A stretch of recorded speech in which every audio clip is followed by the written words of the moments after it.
Welcome back to Finding the Edge podcast. I'm Garrett Boyum, and today we have on Chad Longworth. This is Chad's second time on the podcast, and if you haven't already listened to his first episode, we encourage you to check that out. I'll have a link for that in the description. Also, if you enjoy today's podcast and what Chad has to say here, then we'd also encourage you to follow Chad on social media and check out his website. He's got great merch, really good training equipment, educational material, as well as apparel. So if you want to support Chad and you like what he has to say here, make sure to check the link in the description for all that. Regardless, we are super excited to share this conversation today with you. We had this conversation back in the spring of 2022. And so some of the stuff we discussed might be a little bit dated. We were talking about the shift for a moment, and maybe some of the stuff we said there, that ship might have sailed. But regardless, today's episode is jam-packed with good stuff, start to finish. So without further ado, I hope you guys enjoy today's podcast with Chad Longworth. Also, if you enjoy our content and would like to learn more about ecological dynamics, one of our favorite topics here on Finding the Edge, we encourage you to check out the work by Emergence. We got a great deal going on with them right now to get 7% off if you use the code EDGE7. They got a wide range of courses ranging from an extensive mentorship for those who really want to dive deep and get something a little bit more customized and unique to them. Unfortunately, the code doesn't work for that, but if you're looking for a great alternative, we recommend you check out the Movement Academy Intro. The Movement Academy Intro is a college-style course facilitated by the team members at Emergence. But if you're looking for something a little less intense, but yet more of a broad overview of these ideas and concepts, check out EcoD for Dummies. If you want something that has that gives you an overview, but as well as practical examples, check out the Practitioners Bundle, and you get 3 mini courses on the warm-up and how these ideas apply within the weight room and to speed and agility. So if you're looking for an edge in your coaching, check out the content by Emergence. Make sure to follow Emergence at Emergent Movement. Movement is abbreviated MVMT. That'll be their handle for all their social media. It's also used for their website, emergentmovement.com. You can find all their links to their social media and their website in the description below. Let's begin.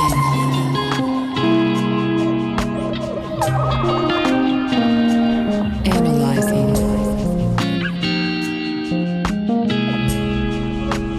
Finding the edge. Chad, it's great to have you back. Yeah, dude. So, where's your head been at lately? Like, what have you been mulling over? What did you send me the other day? What DM did you send me the other day on Twitter? I feel like I've been kicking a lot of hornet's nests on Twitter lately. Fair enough. Well, the one I sent you was about wearing a helmet, and Yeah. but that also was linked to you talking about wearing different sort of sunglasses. And in some ways, I wish you get Jared Fuller on here because he was talking about colors. Right. I've heard about colors Yeah. before, but I haven't seen any studies on it. Like that's where I'd really want to see the studies. But this gets into a bunch of stuff about like you could test this stuff out as far as what colors work best for people through muscle testing. So, yeah.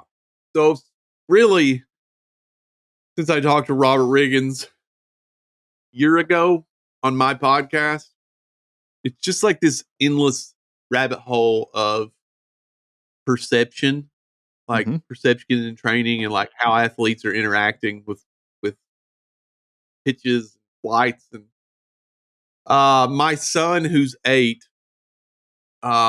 played 2 weeks ago, 3 weeks ago, maybe. I can't remember.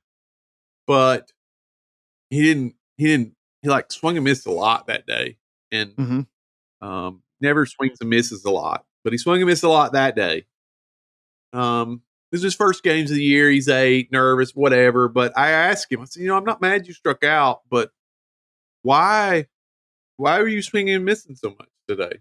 Like, what do you think was going on today? That I couldn't see the ball. It was too bright. And so I just kind of God, whatever, man. Like, whatever. That's just an excuse.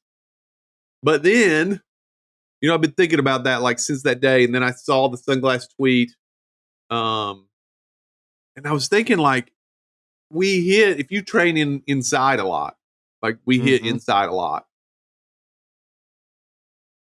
and you're processing visual information inside in a cage. And then I imagine like night games are similar to the light conditions that are inside of the cage. But then, like, what if you play during the day? So, what if you train inside in that light and then you play during the day? Is the information processing that you did inside even valuable? Or, when the sunlight is different, high sky, no clouds, bright, middle of the day game, are you processing information the same way that you did when you trained? And so is it even valuable train, or how do you match the light conditions closer to the environment that you trained in a day game which sent me down the rabbit hole of Oakley lenses and like how they build lenses to filter light and contrast, seam contrast. That's hitting though. Like to me, that's hitting. Like those rabbit holes of like trying to understand. It's not. I think anybody that listens to this podcast at least, it's not like you can't draw every conclusion to this one set of mechanics, that ideal style, the reason why you hit. And it's like there are a lot of things of reasons why you don't hit, and it's hard to pinpoint one of them. And that those light condition things and sunglasses while you hit, something that I found really interesting. Hitting with a helmet on was something that also derived from my kids. It's like, you got this, and I think I read something. I think there's a study or something out there about like how your vision focuses with something over top of your eyes versus not. Interesting.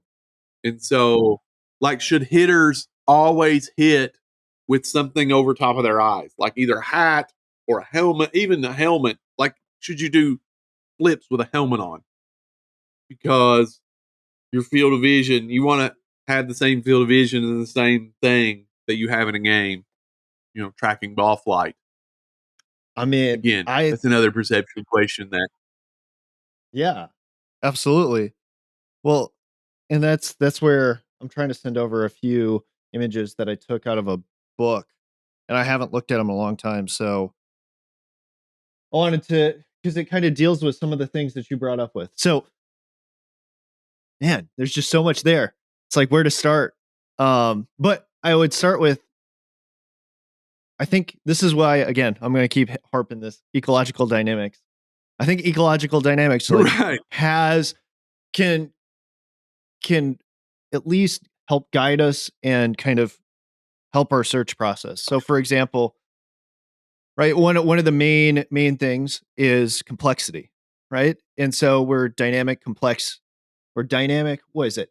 We're adaptive, complex systems, or dynamically adaptive, complex systems. And so, therefore, that means that just because you put in one input doesn't necessarily mean that you're going to get, A plus B equals C. Like sometimes because there are other factors in there, even though you put in A or B, you don't always get C. And there's an element of non-linearity to it.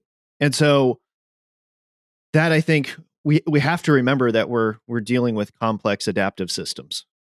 And I don't think people realize that. Maybe they don't actually even understand what that means. It's just a buzzword. And so I don't know if that's something that needs to get broken down or not. But what are your thoughts on just that basic idea and concept? Yeah, I don't think that people grasp how complex like the human system is, like in general. Like I think it's just like scanned over. People just think that things work because they work. Yeah. But they think it's like the computer. I turn the computer on and I could type the numbers in and whatever. Simple. Oh, But don't get ah, don't get me started on. I just started reading this book on the mind and how people have equated it to a machine, and how that actually isn't the best way to describe it, because it's really not a machine. Um, right. I was thinking, I was in Florida. My daughter had a cheer competition in Florida this past weekend, and I'm walking.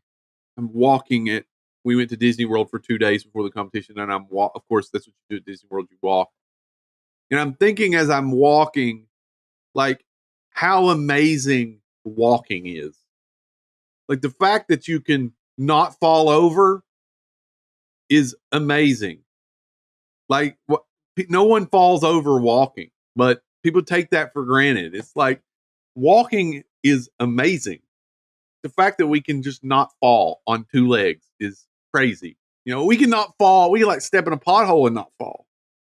You can step on an uneven ground and not fall. But and you're not even thinking about it. Like your body's not even. You're not even. You're just adapting to whatever you're on. mhm. And it's like people take that for granted. That's another thing that people take for granted. It's funny because we got into, speaking of walking in Disney World, my daughter was talking about how funny she thinks somebody we know walks. And she was kind of like walking like him. Mm. I said, well, does he fall over? She's like, no. I was like, well, why does it matter how he walks if he doesn't fall over? Everybody walks uniquely to their style. But if the first principle is don't fall over and he doesn't fall over, what is the difference? It doesn't matter how he walks. You walk like you, I walk like me, and our body's in this constant state of finding balance automatically, and no one falls over. It's like it's amazing. It's amazing, and that may sound geeky or whatever, but it really is like one of the tasks that you think is so simple, like you learn to do at such a young age, and your body figures it out. Well, and that goes back to this, like, how do we know things? Like, I think people take for granted, or don't really realize how we actually know and understand things. We all think about it, oh, it's just up here in my brain. And they Yeah, think about it in terms of the way that they think, and the internal dialogue that goes on. And there's so much in our life that, like, our knowledge is actually, so there's this idea of distributed cognition, and how the our knowledge about the world is actually embodied, and it resides within our body. It's not just in our brain. And so when it comes to sport, it's very much like, I don't know if we've talked about this before, but it's like, I don't know how to explain it. I just know how I can just show you. Like, hey, let's just do this together. So it's this it's more about participatory knowing versus explanatory or head knowledge. And so within ecological dynamics, you have this idea of knowledge about versus knowledge of, and knowledge about being head knowledge, and knowledge of being experiential knowledge. why do you think that? Why do you think that people draw that? That's interesting. Why do you think that people draw the conclusion that if you learn about mechanics or whatever, like you're going to be able to do them? Well, that's the Why do you thing that think people? people forget, That's their right? understanding of learning from Well, it's school. because of the school I mean, why do system, people right? think like that? Well, think of, like, right. If you think about the culture that we've been embedded in, right? Western culture, very scientific. Everything is about in the head. If you can't scientifically prove it, then it kind of isn't real. So then we dismiss, or even though we forget that anecdotes are, still a form of evidence. It might not be the strongest form of evidence, but I think it's because of that we dismiss very easily, because it's not the highest form of evidence, anecdotes and personal experience. And so in the based upon our like culture, like we tend to dismiss a lot of the experiential stuff as being not very, like, we minimize it.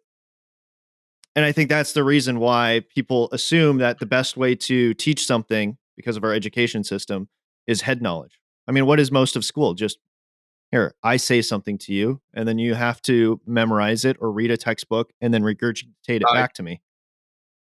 And it's way Right. different. Like And that filters into coaching, Mhm.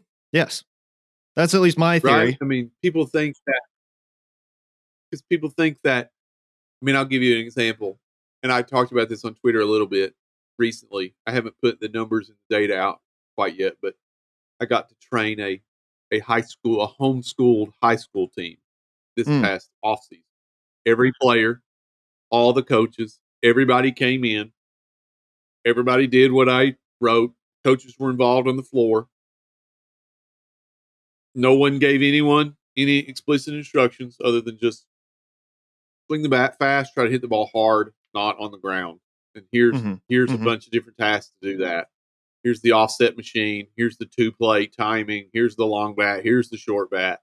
Here's the skinny bats. Here's the plyos. Here's some flips. Here's the randomized machine.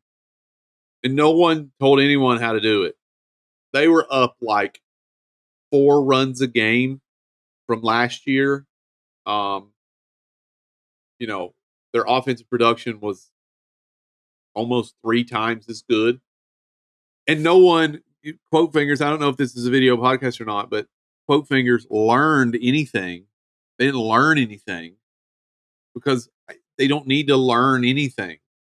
I Well, use that's the not true. example, They and he may be a learned. smart They guy. didn't learn the way that Right, traditionally people would right, understand. Yeah. right. And that's why I use my quote fingers. They didn't learn anything. I didn't teach them about mechanics, but they improved. Clearly, I've got the data that shows how much they improved in the gym, and then when they went to the field, what their run production and offensive stats were on the field, you know. So it's like, but in my world, it's funny because I was thinking about this the other day too. I get calls, emails, text messages every day about somebody wanting lessons, Mhm. Mhm. and I usually just ask for video and then just kind of tell them something about on the video. So it saves me like an hour of my time that I could be spending with my kids. Cause that's kind of, they just, I guess, want the security blanket of knowing something. And so I just give them something because that's all they're digging for anyway. But people that do come train with us, and it's like, they come in thinking they're going to learn something. I'm going to teach them something biomechanic wise, you know, uh, and I don't. But you improve. So what are you after?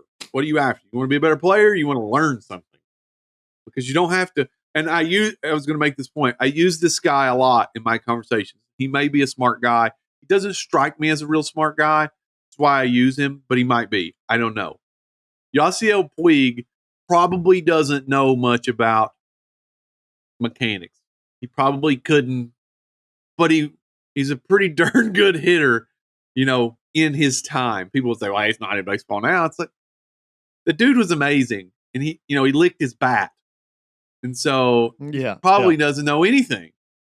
But it's like you don't have to be smart or learn anything. Again, I'm generalizing Yasiel Puig. I only make that because he like licked his bat and did all this crazy stuff on the field.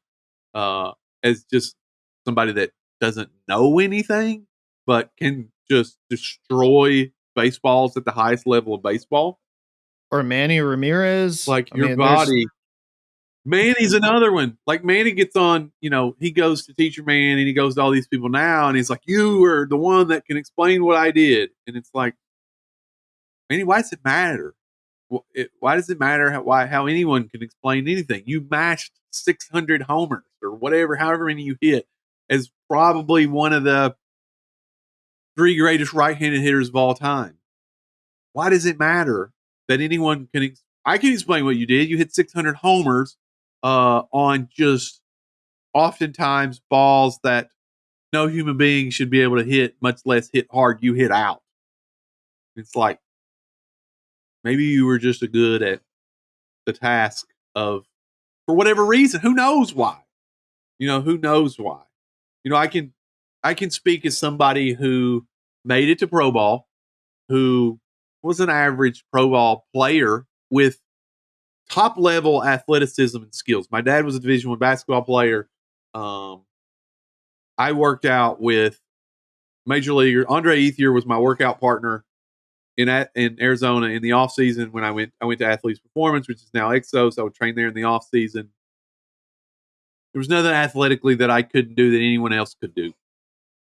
But I couldn't like play the game well, and they could. And at the time I thought it's my lack of knowledge. So I tried to learn a lot about the swing or hitting or whatever, and it's like it wasn't that at all. It wasn't that at all. It was the fact that when the pitcher got on the mound and he was throwing me pitches, just couldn't adapt well enough. I had the skills, I had the tools, I had the bat speed. There were some physical things that I know now that I would have improved on. I would have tried to improve on, which is kind of down another rabbit hole of like why no one caught these things then, but I don't think we tied them to maybe performance. Just kind of some limitations I had in my low back and my hips that I couldn't get to certain balls that if I would have been anatomically different, maybe not different, but like physically different, maybe a little more on the loose mover side than the tight mover side, I could have gotten to better. I think that's why I didn't pull balls very well. Just my hips were so locked up, especially my left one, because I'm a right-handed hitter, that couldn't get to them to pull them physically. So, it wasn't my lack of knowledge like I thought it was. It wasn't Manny had no knowledge. Again, clearly, I mean, he talks about it now, but he couldn't even explain what he did. I've said this before on podcasts. Like if you gave major leaguers truth serum, have you seen Ant-Man and Wasp?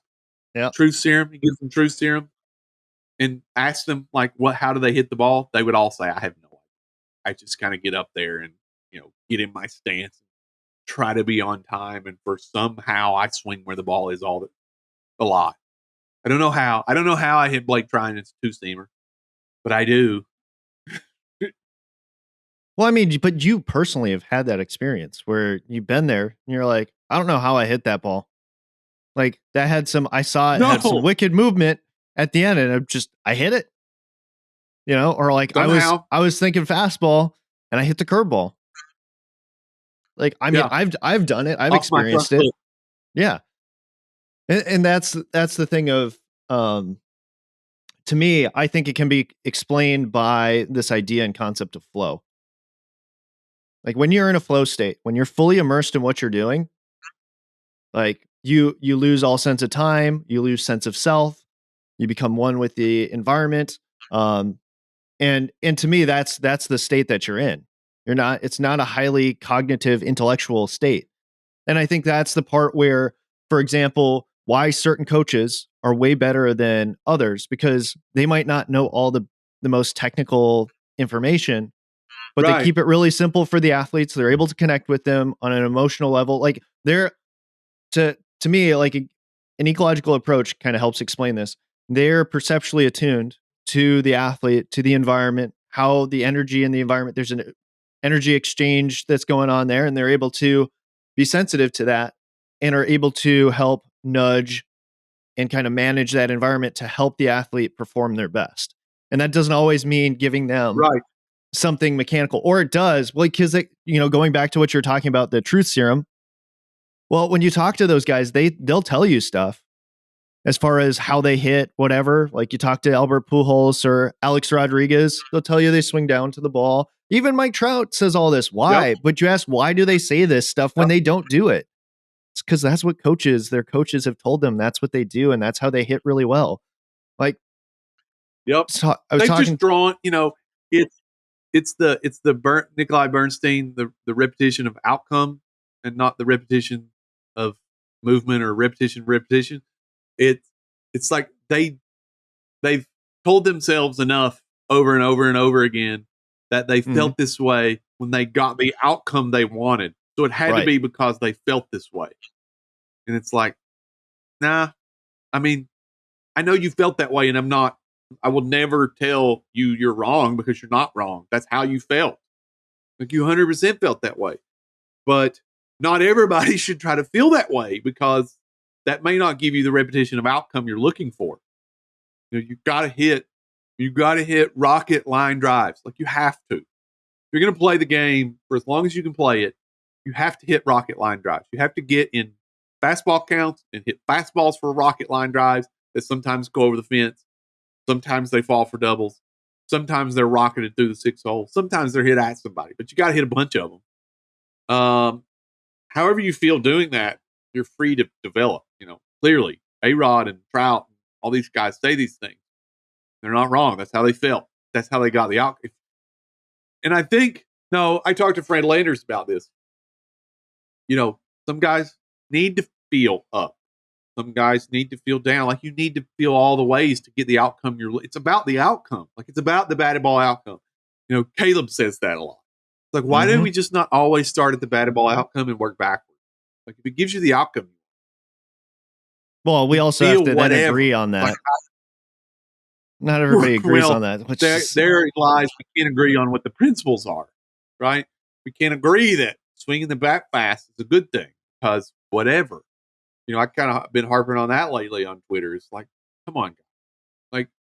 Like, bat speed is a tremendous advantage. If you're going to stand out in front of scouts and evaluators, if you want to stand out like a sore thumb, just take massive bat speed. But I think it's also hard. Crap. Like, okay, so this might be a good back and forth. I'm not saying that I'm against bat speed, but I would say I'd prize contactability first and then bat speed because I can develop bat speed much easier. It's much more of a linear progression to develop bat speed than it is to develop contactability.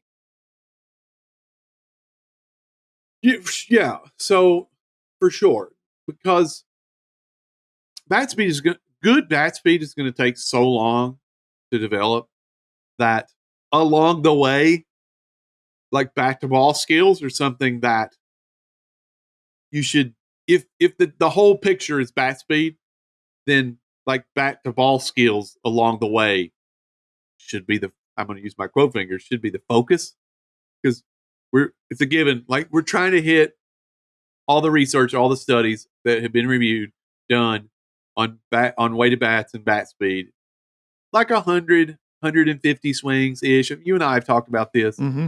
So it's like we're trying to hit that number with a different allotment of weighted bats in a lot of different ways and a lot of different tasks. We're just trying to hit that number. And within that number, you know, I've got the lefty swag 1.5-inch diameter weighted bats now that we hit plyos with. So that's a task challenge that we're developing bat to ball skills. You know, we're doing 2-plate offset machine fastball. We did 3-plate yesterday with smaller spacing between the plates and switching way more often. That was with the axe bat, long bat, short bat set, which is bat to ball skills, but it's also weighted bat. We're trying to hit that bat speed number for training. These things aren't like done standalone. Like they aren't done. Bat speed, we do some raw bat speed stuff where we're not hitting a ball, but like we're not just going to do that. Like there's always going to be some task challenge, and people on Twitter say, you know, well, I've seen guys that have massive bat speed that can't hit. Well, yeah, of course that's true too. You know, if you just train raw bat speed and all you ever do is just kind of like daddy hack raw bat speed off the tee, then of course your bat to ball skills are not going to be very good. Like, duh. Like, of course not. But don't generalize everybody that has to train for bat speed has a bat speed grand picture to just, you know, taking daddy hacks off the tee and just chasing bat speed. Like, that's not what we're doing. You know, maybe I could paint that picture better. Well, and that I think is the point, like, of the messaging. In the same way that for the longest time with Driveline on Velo, it was like, okay, everybody's chasing. Well, actually, this is a better analogy. Weight room. You got to get in the weight room. Get really strong. Great. Yeah. Then I have kids that, and I know that of guys who have gotten so good in the weight room that they're not the best player on the field anymore because we sold them. I'm going to put it bluntly, I guess. We sold them this lie that if you get really strong in the weight room, you will be better on Yep. the field. So then they spent all this time getting really good at the weight room, and they stopped Yep. focusing as much on the field, and then they ended up not playing as much, and now they're power lifters. It's like, great, man. Like, Yep. but that wasn't why you went into the weight room. And so I guess that's kind of the Yep. same thing with a lot of these different things of going back to what you said, first principles of agreeing on what is the outcome that we're looking for. And so when you go back to and you break it down, because I feel like an ecological approach really helps you hone in, because like what some of its basic fundamentals is understanding the problem. And when you can understand the problem, then you can, like you said before, you just reverse engineer it. And so, for example, okay, let's just say hit the ball really hard on a line, with, see, Yep. it goes back to messaging, right? And some of it is when we have to understand the context in which the messaging occurred, right? Hit the ball in the air, right? And then the fly ball revolution. Well, that was in the Yep. context of everybody hitting ground balls. But it's not like when I say Yep. hit line drives, you know what? Everybody's been saying that forever. Like that is not new. Yep. And that's where in some levels No. it's kind of just really strange in the sense of how is it that we got away from something that was super, super fundamental forever ago of just hit hard line drives. Like everybody used to agree on that. Yep. Now it's like because of fly ball revolution, backside ground balls. But like that also happened in the context of guys pulling the ball in the air or whatever and hitting like weak stuff. But then so that's where, though, if you start breaking down, okay, that's the outcome we want. All right, well, what's baked into that premise? You have to hit the ball. And then, but to me, Yep. when you start thinking about things from an ecological approach, well, really, what is it that you want? Actually, more so than just hit the ball hard on a line. Well, actually, you want to reach base / you want to score runs. So how do you score runs? Because that's really the problem that Yep. you're trying to solve. And That's the only, that's the thing I said yesterday when we were talking to the coaches yesterday. I said, at the end of the day, when you build a team, which is whoever trains with me individually, whoever puts in individual time, should be your goal. Like, how can I best help the team? And how can I best produce the runs that are going to help the team? Because that's like, at the end of the day, the only thing that matters. Like, how many runs did you score? If we had done all this training with this high school team and they had scored the exact same amount of runs that they did last year, it'd been like, we didn't help at all. Like, we did nothing. Well, yeah, Chad, taking the other side of this, like, I could have focused all my time on making every player swing the bat a particular way, right?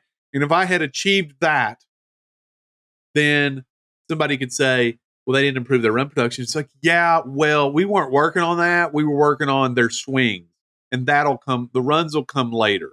It's like, that's kind of the things that get thrown around in baseball, right?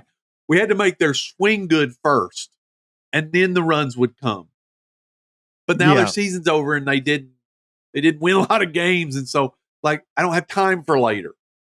And I think that's like the disconnect between the perception of what I do, individual development, because yes, I train individual players, but I always want them to go to their teams and be valuable commodities for their team. We don't understand this concept at the highest level in Major League Baseball for minor league players. Like, listen to Kyle talk about like front offices and orgs and things. It's like we don't even really know how to develop valuable assets for organizations. Like we've talked. I've talked about this before, but like,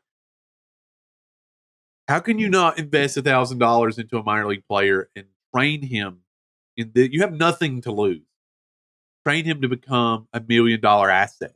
Like, that's the greatest gift in business. But we don't do this in Major League Baseball. Run producers is the only thing that matters. You either score them or drive them in. The number one correlation between WOBA, run production, everything on the planet is exit velocity. And so, obviously, top end exit velocity, but also like average exit velocity. Like, you can't be top end 108 and your average is 72. You're just chasing top end numbers. Like if your top end is 108 and your average is like 98, then you're probably producing a ton of runs. Your offensive number, your batting average is probably good. Your OBP is probably good. Whatever. Because if you're squaring the ball up that much, you're probably making good swing decisions. Probably not swinging it a lot of bad pitches. Bad pitches being quote fingers is like not optimal pitches is maybe a better word. Pitches in counts where you could get a better pitch. I don't know. Well, that's where, like, for example, I'm of the school. Well, for example, Eddie Rosario, everybody used to knock on him about, oh, his chase is too high and blah, blah, blah, this and that. And you go look at his stats. He like leads the team in RBIs. Okay. Yeah. So what that his average is like, I don't know, 270 or 260 to 280. So what? The dude drives in the most runs on the team, or he has like, I don't know, is like 90 to 100 RBIs. I would say that you're a really productive player, because those are the things that matter. RBIs and runs. And that's what this guy is doing. And then two, you actually watch in a game. Yeah, he'll chase pitches out of the zone, but now, especially more now, but I think it was in maybe the past couple of years, he's starting to hit those pitches. Even though they're out of the zone, I saw him hit a fastball at like 96 that was like 2 or 3 balls off the plate. Like, all right. It's funny too. I was going to make this point a minute ago. I was in a Twitter discussion about self-toss or self-bounce or like right or left-hand toss, something. And somebody said, well, I don't like that because it a lot of times hitters get on their front foot. And I'm like, well, why is that bad? Well, we don't want them to lunge at it. But they're going to lunge at it no matter what we do. So wouldn't it be a benefit to like have hit a ball lunging at it? Like tried to hit a ball hard lunging at it? Like once or twice? Again, I don't know if we ever, I'll be honest, I don't know if we ever in my lifetime, I'm getting ready to be 39 in like a month. I mean, I'm halfway done, on average. I'm halfway there. In my next half, do we escape a ideal mechanics first approach to hitting? I'm not sure. I don't know. I like think it'll take time, but I'm not optimistic. Right in what you told Caleb, right? You got to go somewhere where you can prove that it works. And I think that is the most difficult thing, is to convince people who have already, because like this is what they've learned and what other people have preached already in my draft about Caleb's improvement in their offensive numbers. Well, in my drafts. Yeah. I mean, that's where, again, this goes back to I think people also need to move beyond the idea of mechanics, because it's actually more forms and styles, right? So for the whole thing of like, not be out on your front foot. Well, that's not mechanically driven. That's like a style thing. Right. And like, because people are, what they noticed on average is that people who are out on their front foot roll balls over, hit weak ground balls, all this sort of stuff. Okay. But then when I was coming up and playing in like high school, there's this one kid who all he would do is just drift forward and just absolutely mash balls. And it's like, you're doing it wrong. You're doing it wrong. But he's up there hitting doubles and just absolutely just mashing the baseball. Right. And so is it really, is he really doing it wrong? Our good friend, Nick, our good friend Nick down at Georgia Tech. I watched Kevin Parada hit, and I wonder if we're still in the world in professional baseball, because Kevin Parada is probably going to go in the top 10. Well, I mean, if you look at the WAR thing that Driveline put out, the best player in the country. Yeah, he's the best player in the country. I'm wondering though if we're still in the world, and something tells me that if he goes to the wrong place, that we probably are, where somebody will tell him and be on him that won't work at this level. Oh yeah, somebody. You're probably old enough to remember Khalil Green that played at Clemson. He hit with his feet together, like started with his feet together Mm-hmm. and mashed, like one player of the year, like mashed. And I remember it was my senior year of high school. I remember watching Clemson games and the announcers being like, that's not going to work at the next level. That he's going to have to make changes, yada yada yada yada yada. And it's, but why? Like, why do you feel that way? I hope they leave. Parada's got this setup where the end of the bat's like down next to his right pocket, and his front elbow's almost in front of his face.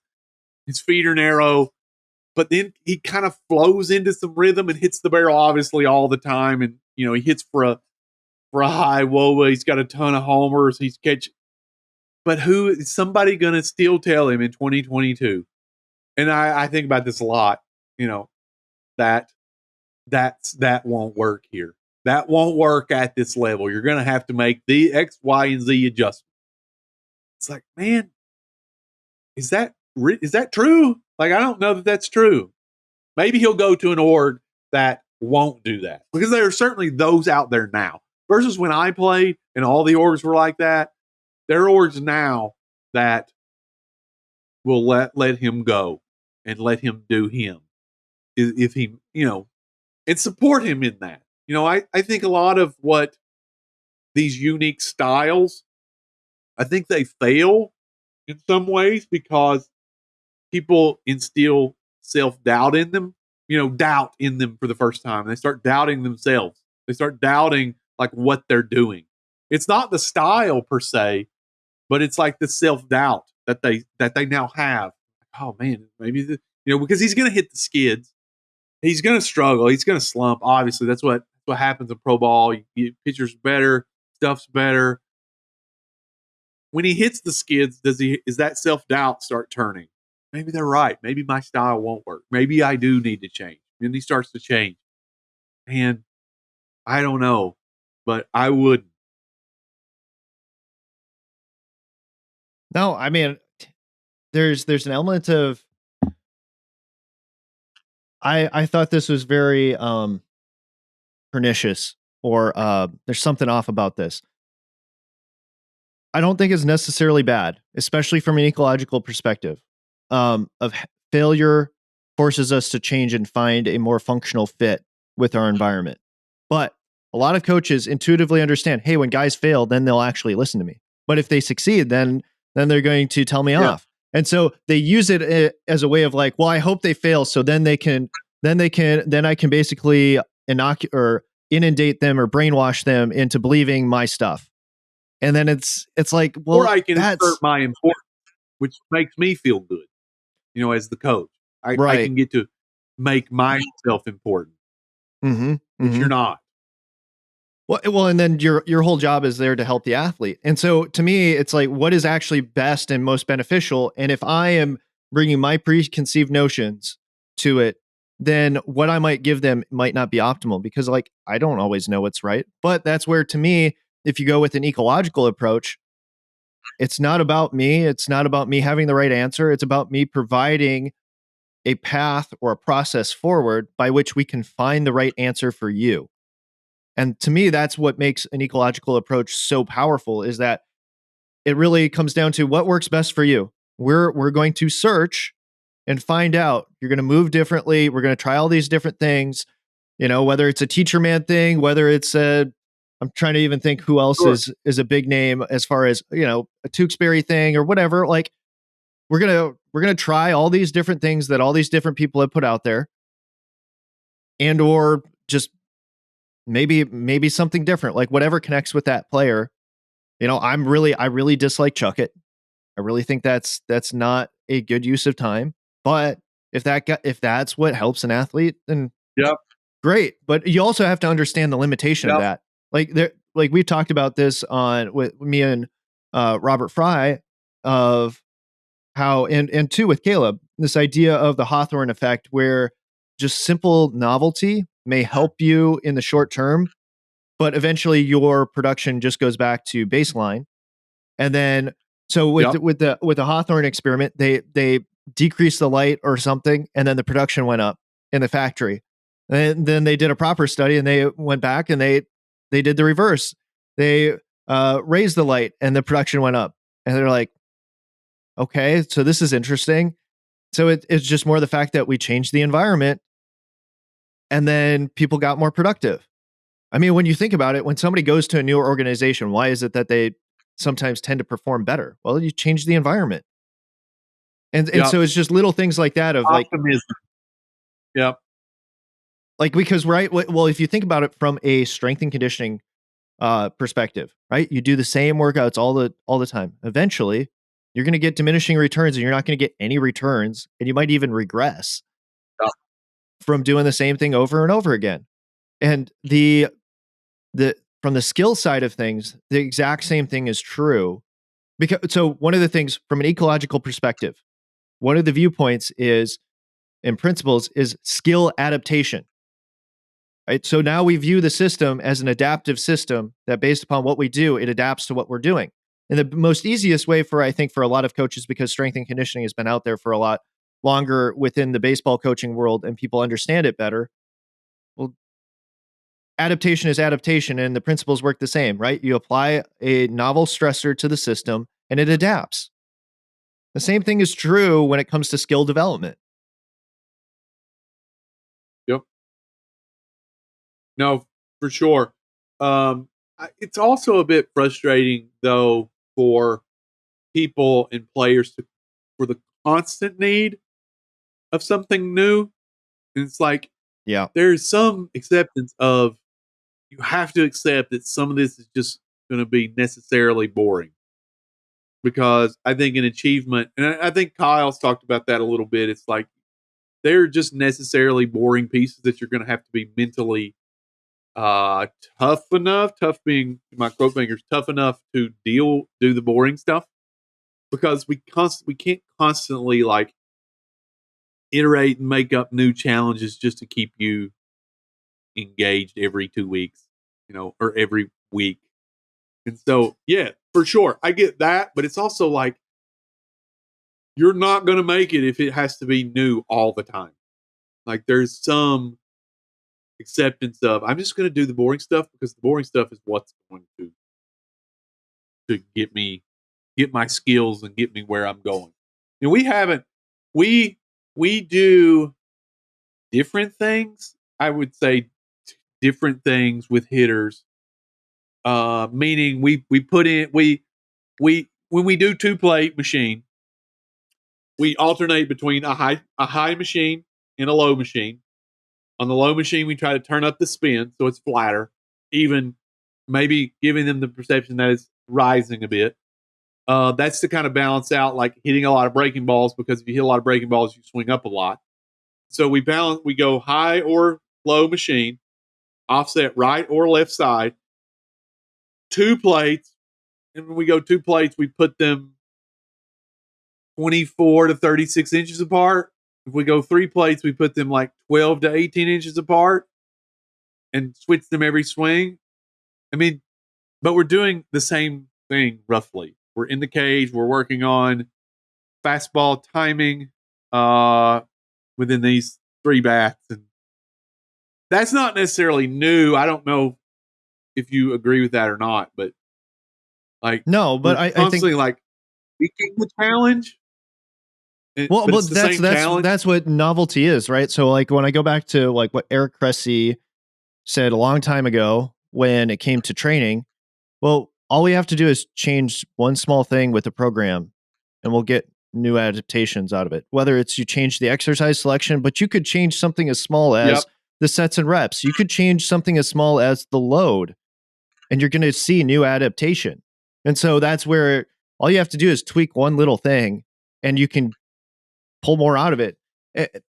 But to me, this is where the ecological dynamics rabbit hole gets way more, I guess you get way more down the rabbit hole, is to me, there's a process. So exploration is part of learning. And this is something that we've always done naturally as kids. And one of the things too with that is, well, when you play a game, and this is something that I think Ryan Parker has talked to, or at least kind of got me thinking about way back when, of like video game design. how much replayability does a game have, and how much time will a person spend playing the same game? So to back to your kind of boring part, I guess yes, but also wonder if it's more game like, will people naturally just play? Like, because when I've talked to different people about like how they got good, well, they just played different types of games that were baseball like, Yep. whether it was baseball itself or backyard baseball, wiffle ball, different sorts of games with other people of pig. Like, just playing these different games, you learn different skills. You learn how to, again, be fully immersed in the moment, pressure, all these sorts of other things that you don't get necessarily when you're just hitting like, overhand BP or, Yep. traditional BP, I think is the word I was searching for there. And so to me, that's No, where, I'm with you, especially with young right? Especially with young people. That is just, and I think you probably fall in the same category as I do, is I am not the best at gamifying yeah, things. yep. Where I like to follow somebody like Devin Morgan, who's really good and has really good ideas about like gamifying development. Because I'm like you, I'm like in the weeds guy of like the task complication, and like, we're gonna hit this, but like, we're not gonna put points on it. We're not gonna like play a game with it. We're just gonna hit it to try to hit it, to try to achieve the challenge. And that's boring to a lot of people. And they're not gonna keep doing it. It's like the video game piece. Like, if the game is just tedious and monotonous, they're just not gonna continue playing it. When continuing to play it and continuing to chase it is like the most important thing. You have to be curious enough to continue to chase it. That matters more than anything. Yeah, absolutely. Okay, so I wanted to transition just a little bit. And so I know you've been looking into ecological dynamics because you've been posting a lot of really good infographics. What has been that experience like for you going down that rabbit hole? What have you learned? So some of it's like, what have you learned, and what has been challenging, or maybe, when I talk with some other people, they're like, I don't know if I'm all the way bought in on some of this stuff. So if there's certain things that you're not all the way bought in on, like, what are those things that are hangups or challenges about some of the stuff that you have read about ecological dynamics?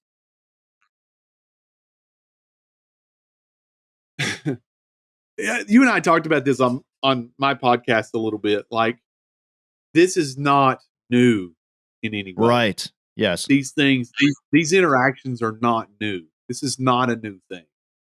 These things throughout the years have just happened organically. And I think I said this on my podcast. It's like, I see part of my position now as like restoring things ecologically to the way they used to be. Not today. We have better information, we have better tools, we have more abundant tools. Everything about today is better, except for the fact that somewhere along the way we lost like the ecological interaction, the natural interaction that young people had with baseball, softball, whatever. And so I think in the things that I post, I want people to understand that stop paying or stop searching for one perfect way to do this, because there are a lot of ways. There are a lot of interactions and ways to do this. The game is hard. The game is humbling, and it always has been. There's baseball or softball. It hasn't changed at all. We talk about data and analytics are ruining the game, and yada yada yada, and all this other stuff. It's like, go back to hitting hardline drives is still the best thing to do. Like, if you can figure out how to hit hardline drives in abundance of different ways, that's good.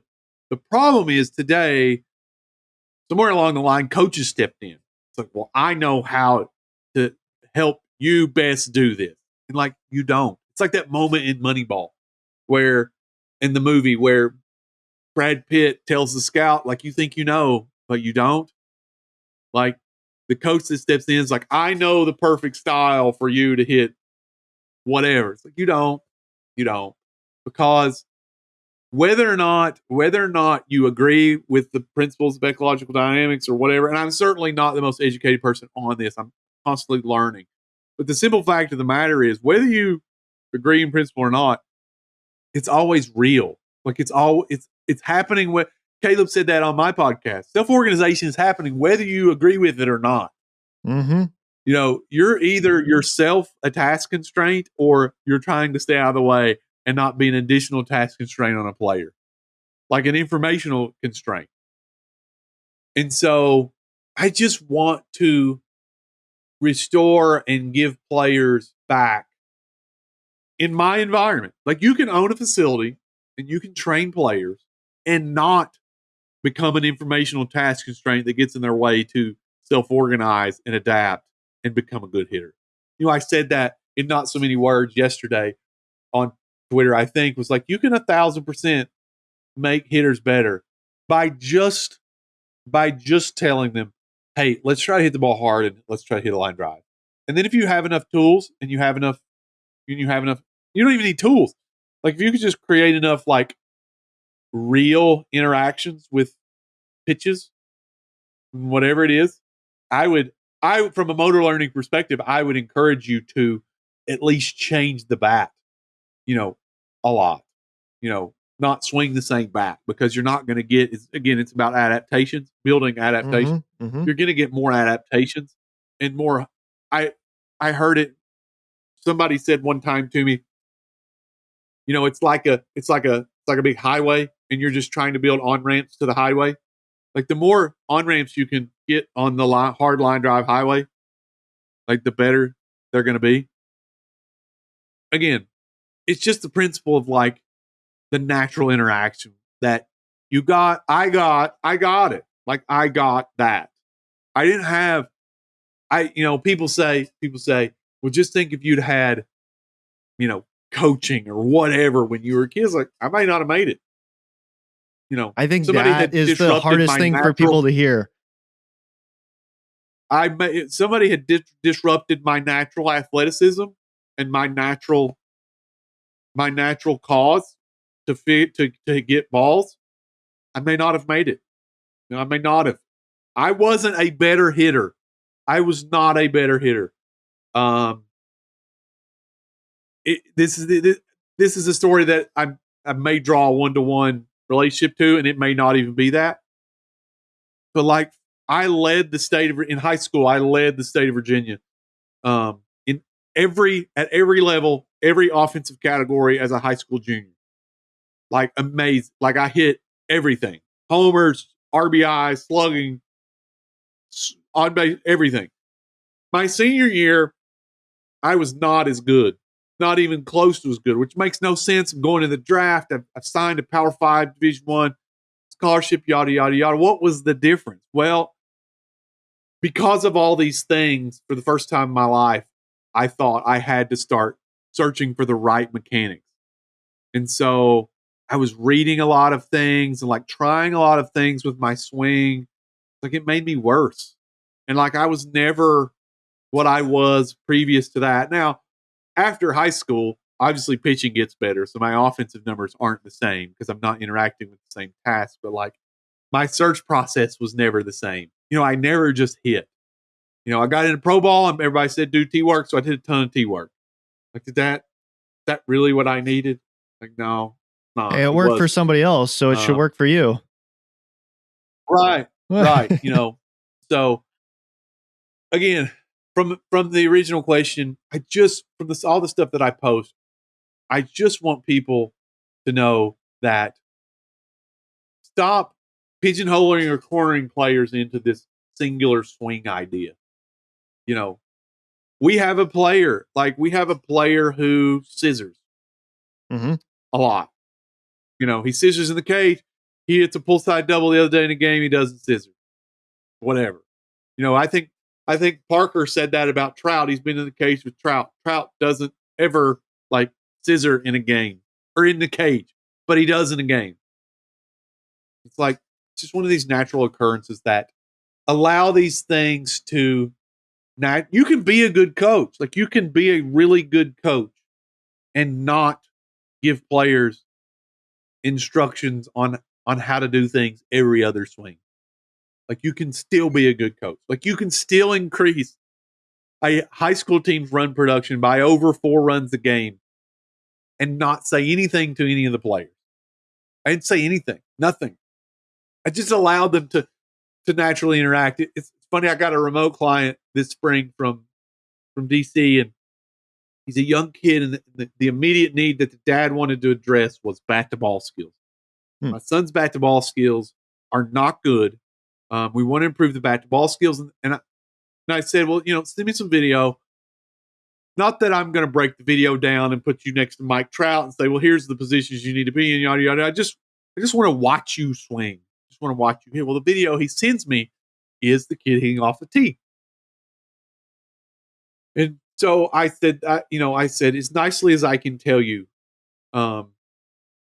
we need to get rid of the tee. Like, I'm not jokingly saying that. Like, I'm taking the matter very seriously that you want to. It's not a joke when I say burn the tees. Like, for most people, I mean it. Like, get the ball off the tee. I said, I don't care what you got to do. I don't care if you got to buy a bucket of tennis balls and he's got to bounce them and hit them into a net. I don't care if you got to side toss them to him because you don't have much space. I don't care if you got to side toss them from different angles. I don't care what. It doesn't have to be a perfect toss. Hey, and actually, if it's a worse toss, if it's not consistent and worse, it's probably better. Because a lot of parents get hung up on, like, I can't toss good. Okay.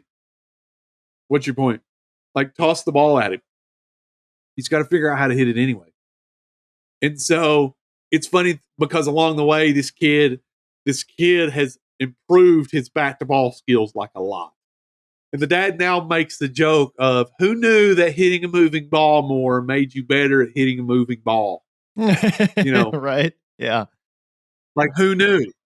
Who knew that trying to swing the bat fast, like, makes you swing the bat faster? It's funny because I see a lot of facilities post, like, first lesson bat speed, second lesson bat speed. Well, of course.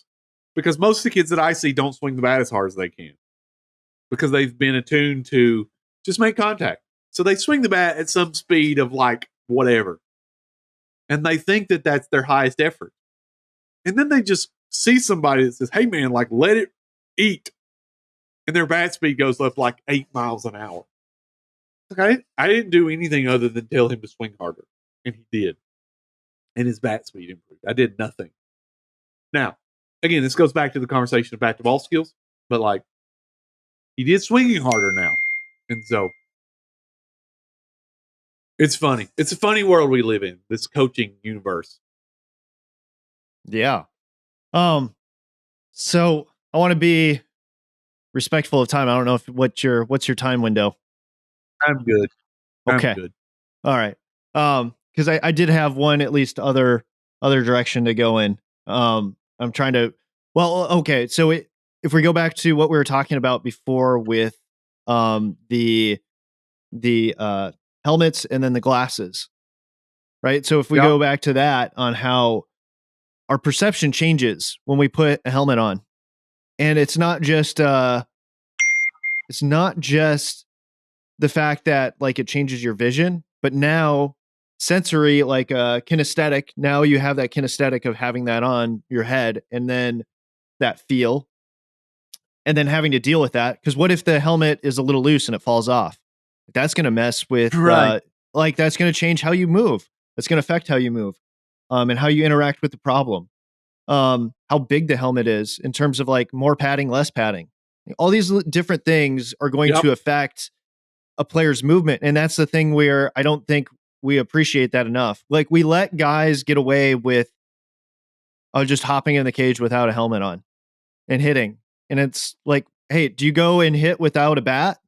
Like, so it's, to me, it's like the military, right? You should always be going around with your rifle. And I asked one of our guys who's in the National Guard, I'm like, hey, okay, I hear this thing about, you should always have your rifle on you, especially when you're training and all this sort of stuff. What about your helmet? He's like, Oh yeah, we're supposed to wear that thing all the time. Doesn't even matter. Like if I'm working on a truck or whatever, I'm supposed to be wearing my helmet.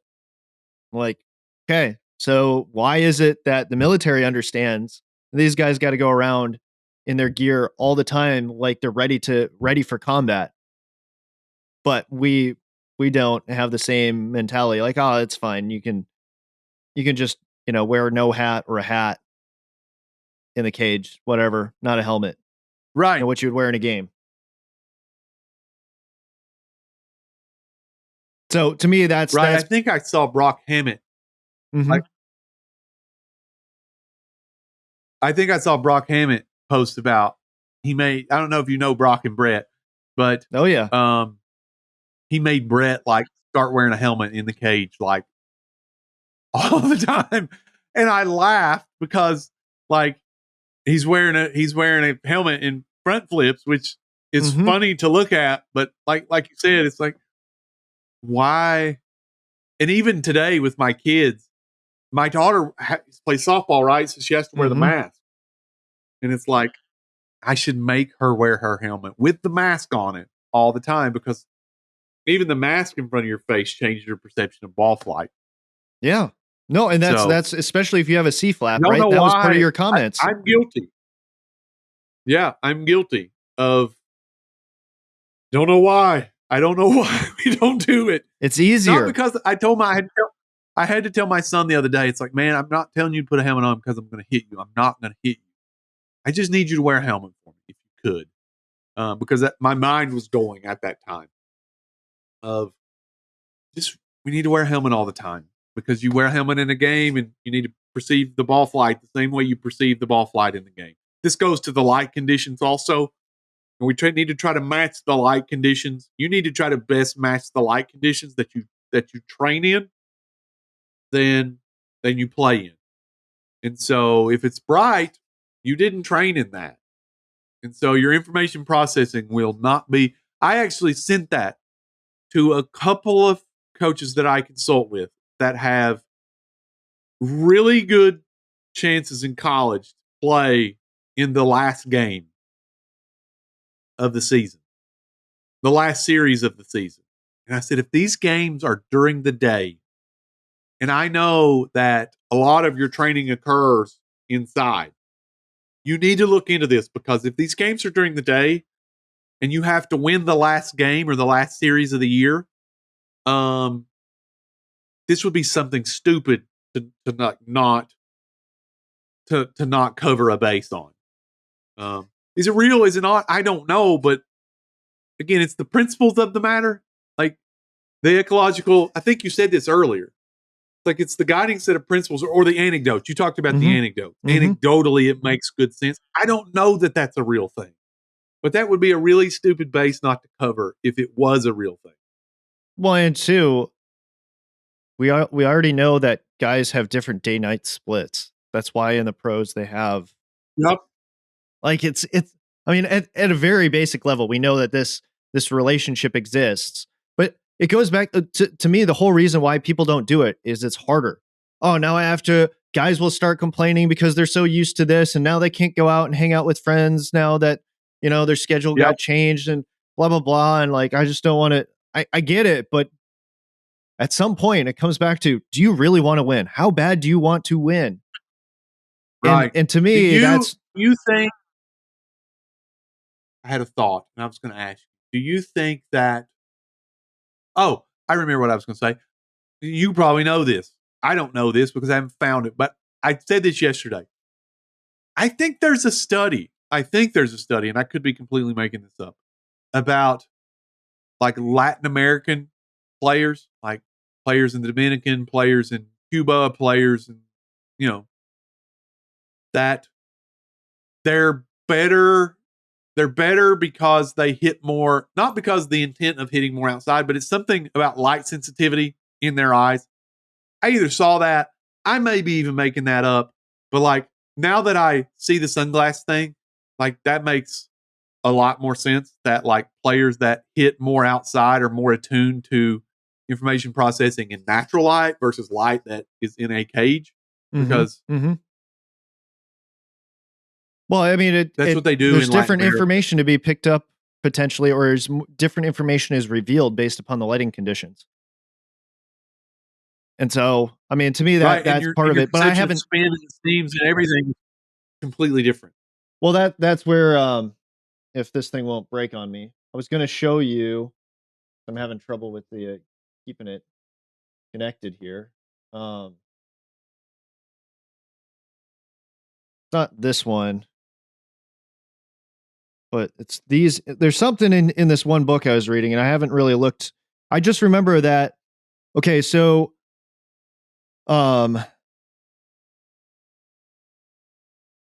Driveline was doing the eye stuff and looking at the eyes and Yep. gaze behavior. And so they're talking about saccades and how we're basically blind when we have a saccade. And it turns out that's actually not true. One of the things that it's somewhere in here, you can actually pick up contrast, your contrast sensitivity, I think. Like you can see the contrast is still picked up in let's see, might not be an absolute absence of visual perception during saccades, but rather that contrast sensitivity might be lower during saccades. This modern account of saccade suppression argues that contrast sensitivity is reduced to such an extent under natural conditions nothing would be perceived during a saccade, but that if contrast is very high, then vision can proceed. So at least to me, that says that if we can improve somebody's ability to perceive the contrast, like for example, to me, the seams, if you can somehow improve the contrast sensitivity to the seams, and to me, this is I might be inferring here, but maybe contrast sensitivity is a trainable quality, because if it's about the perception or the pickup of information, the more like there's probably a way to train it. And I don't know exactly how. It'd probably take a while to figure out, but I think you could probably train contrast sensitivity. And so that's something, whether it is that you're using glasses. Here's my one hang up on the glasses is what happens if they break, right? You don't want it to be such a crutch that if you don't have it, like you're absolutely screwed. But at the same point, that you train with it enough that, okay, you're good with it and you're good without it. And so like it can be a training aid at sometimes to help guys become more sensitive to the contrast, to see it more clearly, and then to go back without it and to like alternate back and forth. I think that to me would be the safer way. So remember when Robert was talking about earplugs, or Jared talking about earplugs. My biggest thing is, okay, that's great. But now you just reduced or took away, like if you can't wear, or if you wear them in games, all you did was now you took away one of their perceptual senses that can actually be useful and important. Say, for example, you're on second, right? So you hit or whatever. Are you going to leave them in? Maybe you take them out after you get on base, but you got a double or whatever, and you can't hear the guy, the trail runner, or not runner, but first baseman. You hit a double trailer, and I'm yelling trailer, and you got those earplugs in. You're not going to hear that. You're not going to even hear me go when So this is where, to me, on a practical sense, okay, great that this helps improve this one element, but does it then hinder you when you're doing other elements of the game? So to me, auditory is huge. Right. You can't just take that away. So to me, it's just a training aid to help get you to experience. So for example, underload bats, experience of going fast. And then you go back to your game bat, which is heavier, but now you understand how to move fast and what moving fast feels like. So to me, when you use these different training aids, if they feel like shortcuts, they probably are shortcuts. And that means that you can't perform without them. And so to me, it's using it more as a way to help blend and get to transition back to what it is your game state is. So I don't have a problem with using these different things, but I think this is something that me and Caleb get into this all the time about Band-Aids. oh, that's a mental crutch, having a mental routine. And to me, I don't think so. I think having a very good Right. one, but to him, it's just a band-aid. You should be psychologically strong enough.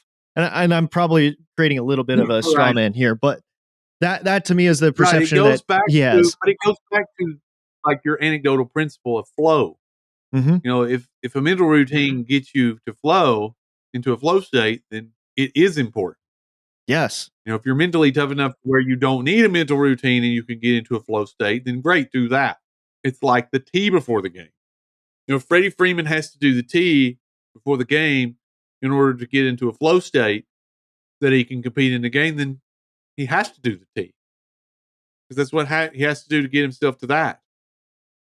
So it goes back to your I think your very first point of like the flow state. Hmm.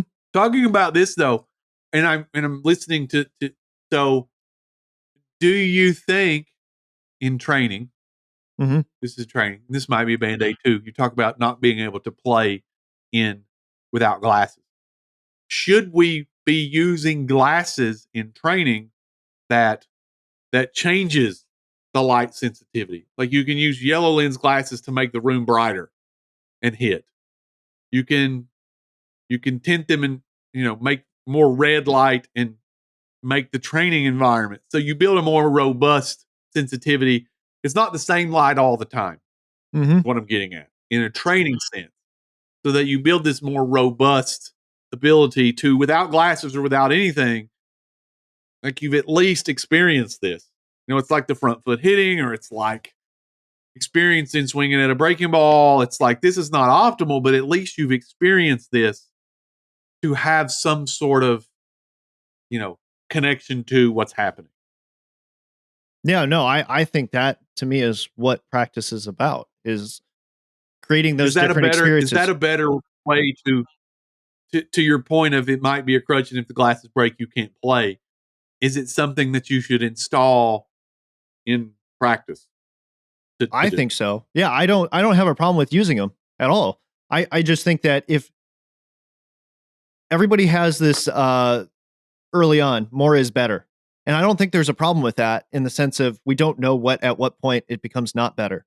So part of so to me, this is again going back to why I want to demonstrate an ecological approach. It is a very, like, it's all encompassing, it's very pervasive, it permeates, there's the word. It permeates through everything, in the sense of, if you just take the basic principles of how we learn things, well, you need what you want to explore to find out what the limits of the thing is, and to find out how the thing actually works. So, early on, like, let's use it a ton, and if you can use it in game, great, but you'll probably end up finding out, and just to me, like, you run the thought of experiment. Okay, if I use this all the time, okay, there's this benefit, but what happens in the worst case scenario? Am I still going to be able to perform? And that to me is the analysis. There is, there's nothing wrong with using it in game, right? What, there's no rule saying you can't, so why wouldn't you if it's going to give you an edge? But if that edge Yep. is suddenly taken away from you, are you going to completely collapse? And so I think from a coach standpoint, to me, it's about making the player aware. Look, I also need you to train without it sometimes, even though you got really comfortable with it, you perform really great with it. But we're going to have to take that away. So just in case it happens in a game where that gets taken away from you, you're not you know, up the creek without a paddle, like like that's, so that to me is where, as a coach, to me, I feel responsible to then have to train the athlete to be able to use without it. But say you can absolutely use it in a game. But if something happens, you know, you're super chill and it's like, no problem. I'm super adaptable, dexterous, Yep. doesn't matter. And so to me, that's where, like, an Yep. ecological approach, like, permeates everything that you do, all the way from how you interact with a new idea and a new concept, to how you coach the athlete. Do you think I have this thought too in a lot of the a lot of the people need, I think Trevor said this one time, Hmm. is people need the belief that there is a one ideal style to do it. They need that because when they fail, which ultimately they'll do, especially in baseball, like no one plays forever. So ultimately there's a time where the game passes you by. They just need the security blanket of like there was one way to do it and I didn't find it. Instead of like facing the reality of like I just was no longer good enough to do it. The game, I couldn't interact with the game good enough to do it. It's just an easier pill to swallow if you have this firm belief of there's one way to do it and I didn't find it. I just should have kept looking. That was my belief, I think, Right. when I first came out of baseball. Well, and It's then, like then I you was have going something to teach. blame. Yeah. It's like most people can't swallow the pill of like I wasn't good enough. And so Yeah. they just blame it on something. It helps them get over it. It helps them get over it helps them get over their own career or shortcomings or whatever.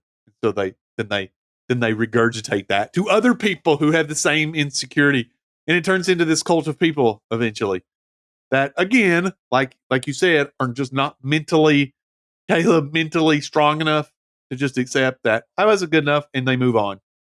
I mean, that's how I am about I don't talk about my playing career today because ultimately I was not good enough. It wasn't because I didn't find the swing. It wasn't because I this, that, or the other. It's just I wasn't good enough. I didn't play good enough. Well, I And it also wasn't wonder. anybody's fault other than my own. Well, I also wonder. And your kid will be the same way. Like if my kid's career falls short, it will be because they're not good enough. Well, it depends. Continue to play. How do you define what is not good enough? And in some ways, because here's where I'm going, is that within every person there's potential, right? And so as a coach and even Sure. as a player, you're trying to pull out your fullest potential. So the question was That's a word. That's like maybe my least favorite word ever, too, by the way. When somebody tells me that somebody has potential, it's like, great, awesome. So does everyone else. No, but I think that's why I like coaching. Like I'll work with the worst player on the team because I think that within them there is the ability to be a good ball player. And because there to me what becomes interesting, and an ecological approach doesn't get you all the way there, but it gets you close. Is you want to look at the whole person. And so when we start talking about this, like what's holding you back? Well, it could be mental. Could be physical. It could be all these different things. But at the same point, at some level, there, to me, and I could be wrong on this, there's sometimes it's a psychological thing, right? Like there's some sort of mental block that's preventing you from taking that next step of like overcoming what it is. Because right when you encounter failure, what is happening oftentimes is you're coming up against, especially when it's repeated failure, you're coming up against your shortcomings, right? Like, and maybe we talked about this with business, right? The only reason, like, especially when you're in business for yourself, the only reason you're not moving forward is you. And so you have to face your Steve shortcomings. Johnson single player game. Mm-hmm. Like the single player game from Lake Kick Nation. Yeah. And so, And so to me, the thing is that to me, there's a process. So like, I think you follow Gary Vee, right? Yep.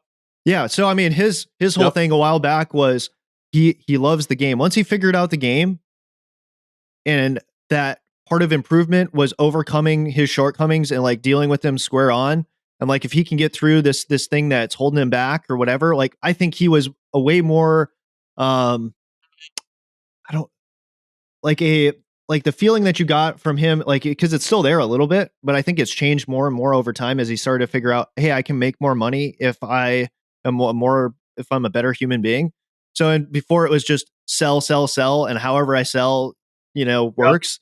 But, and so he got like a little bit of like a used car salesman feel to him, or like that East Coast, kind of edgy feel but it's been interesting to see, like, you listen to him, it's like, oh, he learned that there's a game to this. If I can overcome these things within me and become a better person, then I can pull out more of my my fullest potential.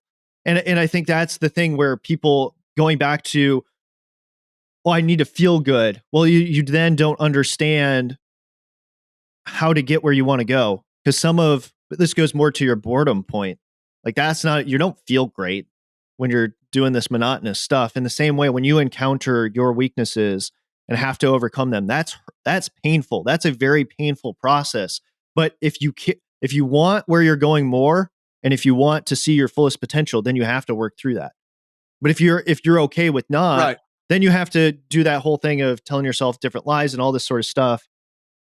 But where I was going, the larger picture to me from an ecological perspective, when you can understand kind of the game that is being played, so to speak, of it's about a process, and the process is about exploration and learning and being adaptive and all this sort of stuff.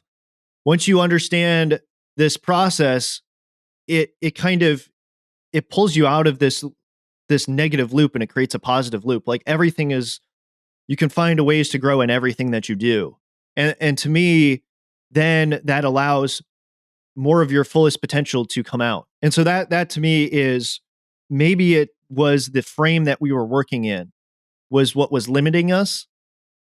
And that's where, this is a good segue into the other thing that we were trying to do.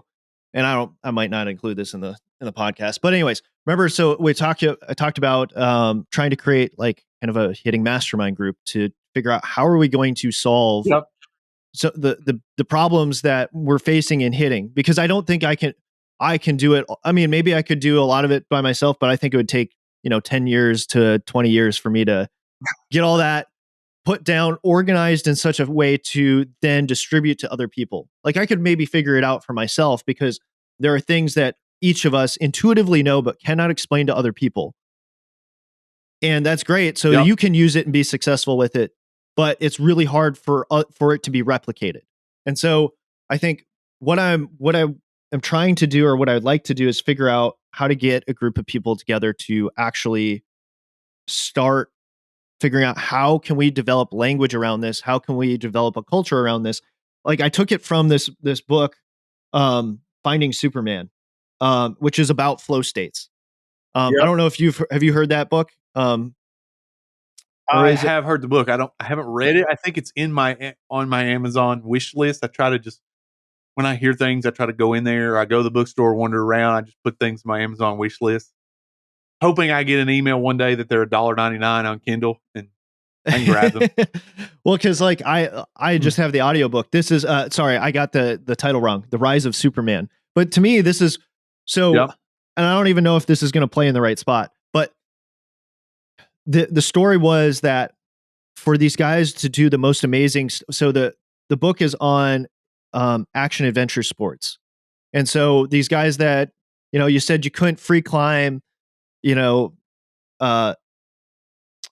trying to think of the mountain, but basically like, I think it's like El Capitan, or like some of these, or Yosemite, right? Like you can't do these sort of crazy things, or guys who are going off skis, doing back jumps, and then parachuting out after, off of cliffs that, you normally couldn't just ski down. They talked about how what caused an explosion in advancement of like human advancement was the fact that people were going to there's this one base camp, I think at the base of Yosemite, where some climbers started, or one guy just like went all in and just started living there. And then eventually other people would hear about like the things that he was doing, and they'd come there, and then they basically developed a community where they were teaching each other like, hey, I learned this, blah, blah, blah. And that led to a group flow state, which allowed the advancement of the sport for them to do things that people thought weren't humanly possible. And so in my mind, if we're going to solve the hitting problem and try to catch up to pitching, in my mind, the best way to do that is to try to get a group flow state and to try to create a community around trying to solve this problem. But it's going to be hard in the sense of, part of the reason why, I reached out to you, to Jared, and to the other guys in the group generally speaking, is there's really low ego among that group of people. Because if your mentality, and I've been around other people like this, if your mentality is, oh, I need to keep these things secret and I don't want to share with other people because they could steal my ideas, make money, blah blah blah, then Yeah. I think we're going to then limit our ability to solve this problem. Like, at least for me, like, I don't care. I really like, Chad, if you go and make tons of money, then you're going to do the Joe Rogan thing and have a Joe Rogan studio in your facility, and it's going to be great. Yep. Like, Yeah. so that's my crazy again, plan of like my dream of like what I would like to do in the near future, to try to figure that out of like, how can we have those types of conversations, because it's going to take time, but I think it will advance like our ability to change the game. Right. And again, I could be wrong, but I probably am. It's like I would like to ask Kyle.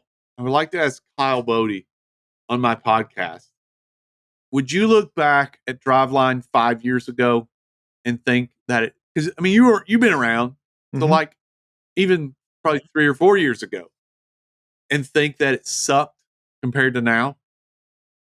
And he'd probably say yes, I think. But we all thought 3 or 4 years ago that, oh, this is amazing. Like, this is the top of the mountain here. Like, but they've gone further, and like where they were now, if Driveline was what it is now versus what it was 3 or 4 years ago, it'd be like, it sucks. So the idea that I have today probably won't play out, but some form of it may.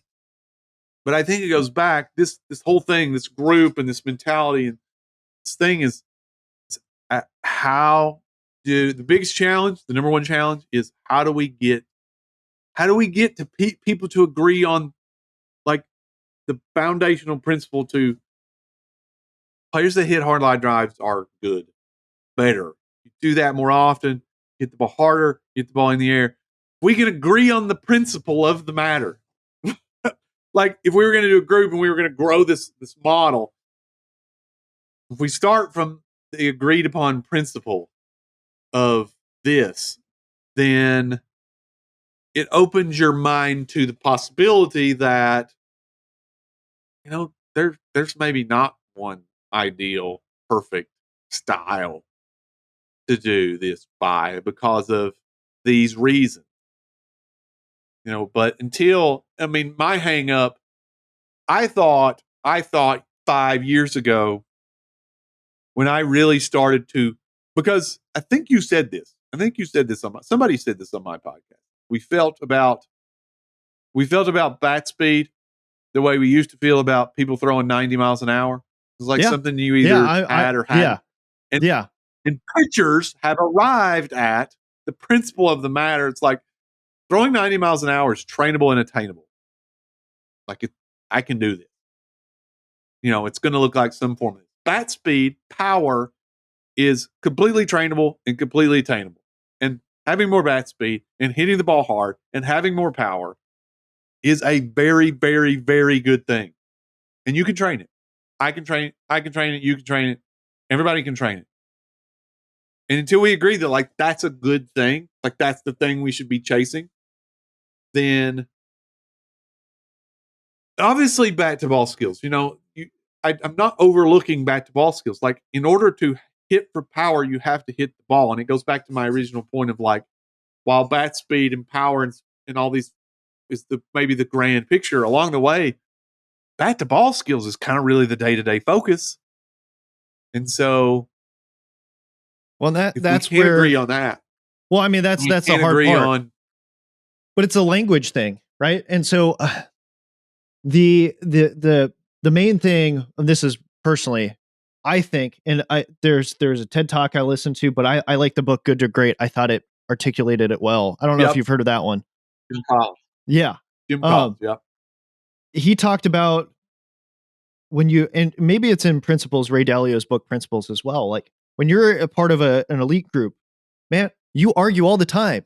Like, in the sense of you argue and you have these conversations and it's okay. Like, you have these debates, and in it, you're arguing for the best ideas and you're working through stuff. And I might want to actually play a little clip from this other thing that I was listening to, even though it's a little religious. He was talking about when you're having these discussions, because this is happening too with Jordan Peterson. I don't know if you follow any of his stuff. Jordan Peterson, Yep. Sam Harris, Brett Weinstein. Like there's all these conversations going on where they're in John Vervaeke, Paul Vanderklay, Jonathan Peugeot, all these conversations that are occurring. And these guys are trying to work out these complex problems and things that they thought, had nothing to do with each other, religion and all this science stuff. But they're now starting to have conversations. And what John Vervaeke, or not Vervaeke, sorry, Paul Vanderklay was talking about is he's illuminating the process by which you begin to get on the same page, essentially, and you begin to work together. And there's this process by which you're having conversations and you're trying to figure out, okay, how are we going to have the same conversation? Let me see if I can pull up this little clip. Okay. Okay. So another way. So this to what me, he I just think said was right was there is the really frame really problem. quite interesting. And Sunday we had some people came into church, and two marks came in.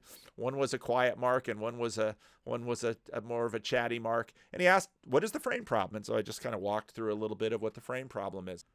The world is too complex for us to process. We are small, limited beings, and in order to process the world, we filter.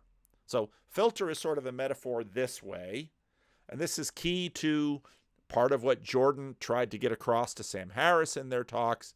Didn't make much headway, I think partly because often in events like this, people sort of get on stage and they have all these little set speeches, and when they hear something that sort of triggers one of their set speeches, they give their set speeches. And it's very hard for people, especially with very minimal experience conversing with each other, to really dig in and get stuff done.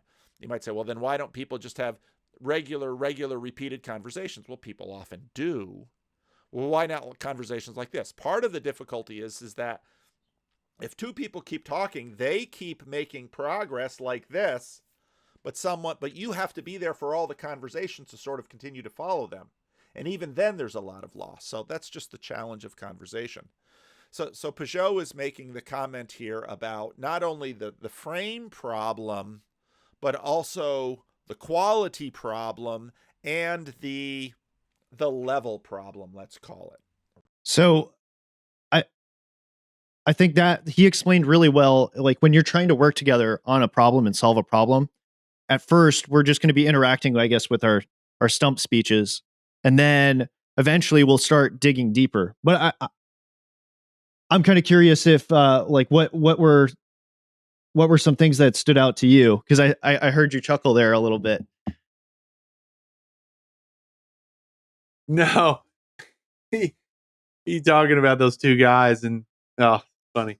No, I think I was thinking about how. I mean, we certainly don't have to get into my views on religion or whatever, church and all these other things, but I think a lot of the controversy in those things also derive from not being able to identify, like, what is the core principles to this, It's like travel teams, churches, and they all break off because they disagree on, like, what is the core principle. And so the hitting group fractures because there's not like a core principle. And hitting should be simple. Like pitching should be simple. The core principles should be simple to understand. Now, we can have there's certainly a lot. I can't talk to people because I'm not going to argue about the core principle. I'm not. I'm just not. I don't have time.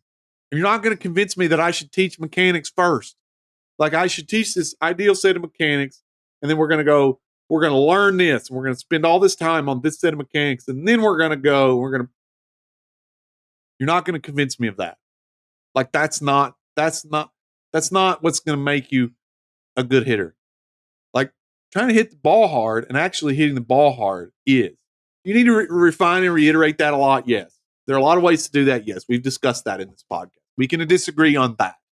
We can disagree on, like, Ryan Johansson. I had Ryan Johansson on my podcast. Like, it hasn't come out yet. He gave me an idea about the tea that I didn't hate. Mm-hmm. And I'm like, and so I can go with that. Like, I actually have gone with that. There have actually been a couple kids since I had that conversation that I've actually gone back to some of the things that I used to do with you implementing and using the tea. A little, like 1 or 2 players, because I think it may help them. Like, his idea was very good. But it wasn't like he was trying to convince me of a different principle of anything. He and I agreed on the principle that, it's about perception and it's about conversation and adaptation and all these things around speed and power. This is just another way to think about an actual good idea about how the tea can be used. And I was like, I don't hate that. Like, I don't hate that idea. It's one of those anecdotal things. It goes back to when you make the point about anecdotes. Like, sometimes if they're rooted in good ideas and principles, can be worth exploring. It was your idea. I think we were talking about a minute ago, and I had an idea. Oh, I had an idea about, like, COVID. And, like, I think COVID, like, I'm not discrediting the seriousness of what COVID is or was, but it kind of really illuminated the tendencies of people to either follow what the gatekeeper says or look objectively at information. And it's like these two people fought on the internet all the time. And it's like, I know what side I stand on, but, like, how do the people that just want to follow the gatekeeper and want to be spoon-fed information, like, how do you convince those people that Social you proof? can search for your own information? Like, you can search for, like, people that want to be spoon-fed a swing versus, like, the people that see the information and, like, want to develop some anecdotal ideas about the information and chase them and see where they go. It's like, did the people that want to be spoon-fed a swing ever really want to take ownership to explore and search? How do you get them to there? I don't know. People that like just wanted to listen to, again, regardless of where you felt about COVID, one of the data points that I think you can really look at is, like, whether masks worked or not. Did a mask actually work? And, like, the gatekeepers told you that you had to do it. They're like, the information wasn't that black and white that you had to do it. And it's like, if you disagree with the gatekeeper because of the information, it's like, you want people to die. No. I believe me. I hate dying and I hate death more than anybody. Subtlety is on the not internet. is not I'm king of hating death. yeah. but like, right? It's like, it's the same thing with swings. It's like, if you disagree with Teacher Man, then you suck at training hitters. Like, yeah, but, like, there's a lot of examples of, like, people that don't swing that way and people that don't do that. And so that's where to me, I guess, that ecological dynamics kind of bridges that gap, maybe. But people want to be spoon-fed a swing, maybe they never disagree. I don't know how you can watch a game or listen to hitters talk and not even be curious about, like, there actually may be more than one way to do this. Well, I mean, once you actually start watching video, right? You say certain things, and then you actually go and you watch the video, and then you start looking, and you're like, I don't know, like, everybody said we swung down, and then I remember seeing a thing of Ichiro, like a picture that had, like, all the different phases of where his bat was at. And you're like, he's not doing it right. Right. So, Ichiro's not doing it right. It's like, I sent Caleb this thing the other day of a guy talking about how he would rather have Trey Turner swing than Mike Trout swing. I'm like, this is where we are. Like, this guy is actually on the internet saying he would rather have Trey Turner swing than Mike Trout's swing. Like, who cares about, like, their swings? I would just rather be Mike Trout. Just give me everything Mike Trout's got. how he swings, how he bends, how he adapts. Just give me that. Like, why would I want to be Trey Turner when I could be Mike Trout? But again, it's like all about the swing. It's like this fascination with the swing. It's like the gatekeepers of the swing. I'm not bagging Jared Diamond. He wrote The Swing Kings. He sent it to me, a copy of it. I flipped through it. It was fine. I'm just not. I'm It's not not where you're at interested now. in these one idea. These guys. It's not. Not interested in that. What I'm interested in is like how the rising tide can lift all the boats. Like how to improve player performance in a variety of ways. So yeah. I don't know how we ended up talking about COVID and masks, but that's Well, it was I think because that's a of good analogy. It can be. I mean, it's hard though for other people. Just like I knew that this might be an issue of playing a clip from a religious person talking about religious topics because it can Right. it can distract from the larger point, right? That you're making about COVID, or not about COVID, but like the illustration, the analogy that you're trying to use. And I think a lot of people, going back to the clip that we watched, he talks about how we hear certain words and we get triggered, and then our own biases come in and they cloud.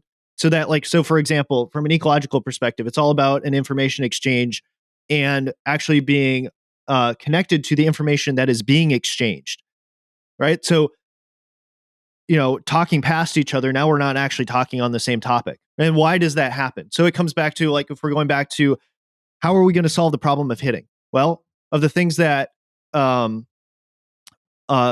Vanderklay laid out, we early on, when we first start talking, we're going to have our stump speeches, the things that we're really comfortable with. Part of it too that I don't think he talked about is sometimes it's unintentional. Sometimes we're unaware. It's subconscious of, like, we only want to talk about things that we're really comfortable with because we don't want to look bad in front of others. And it's not something that you consciously think about. That's just like a normal way that we all operate.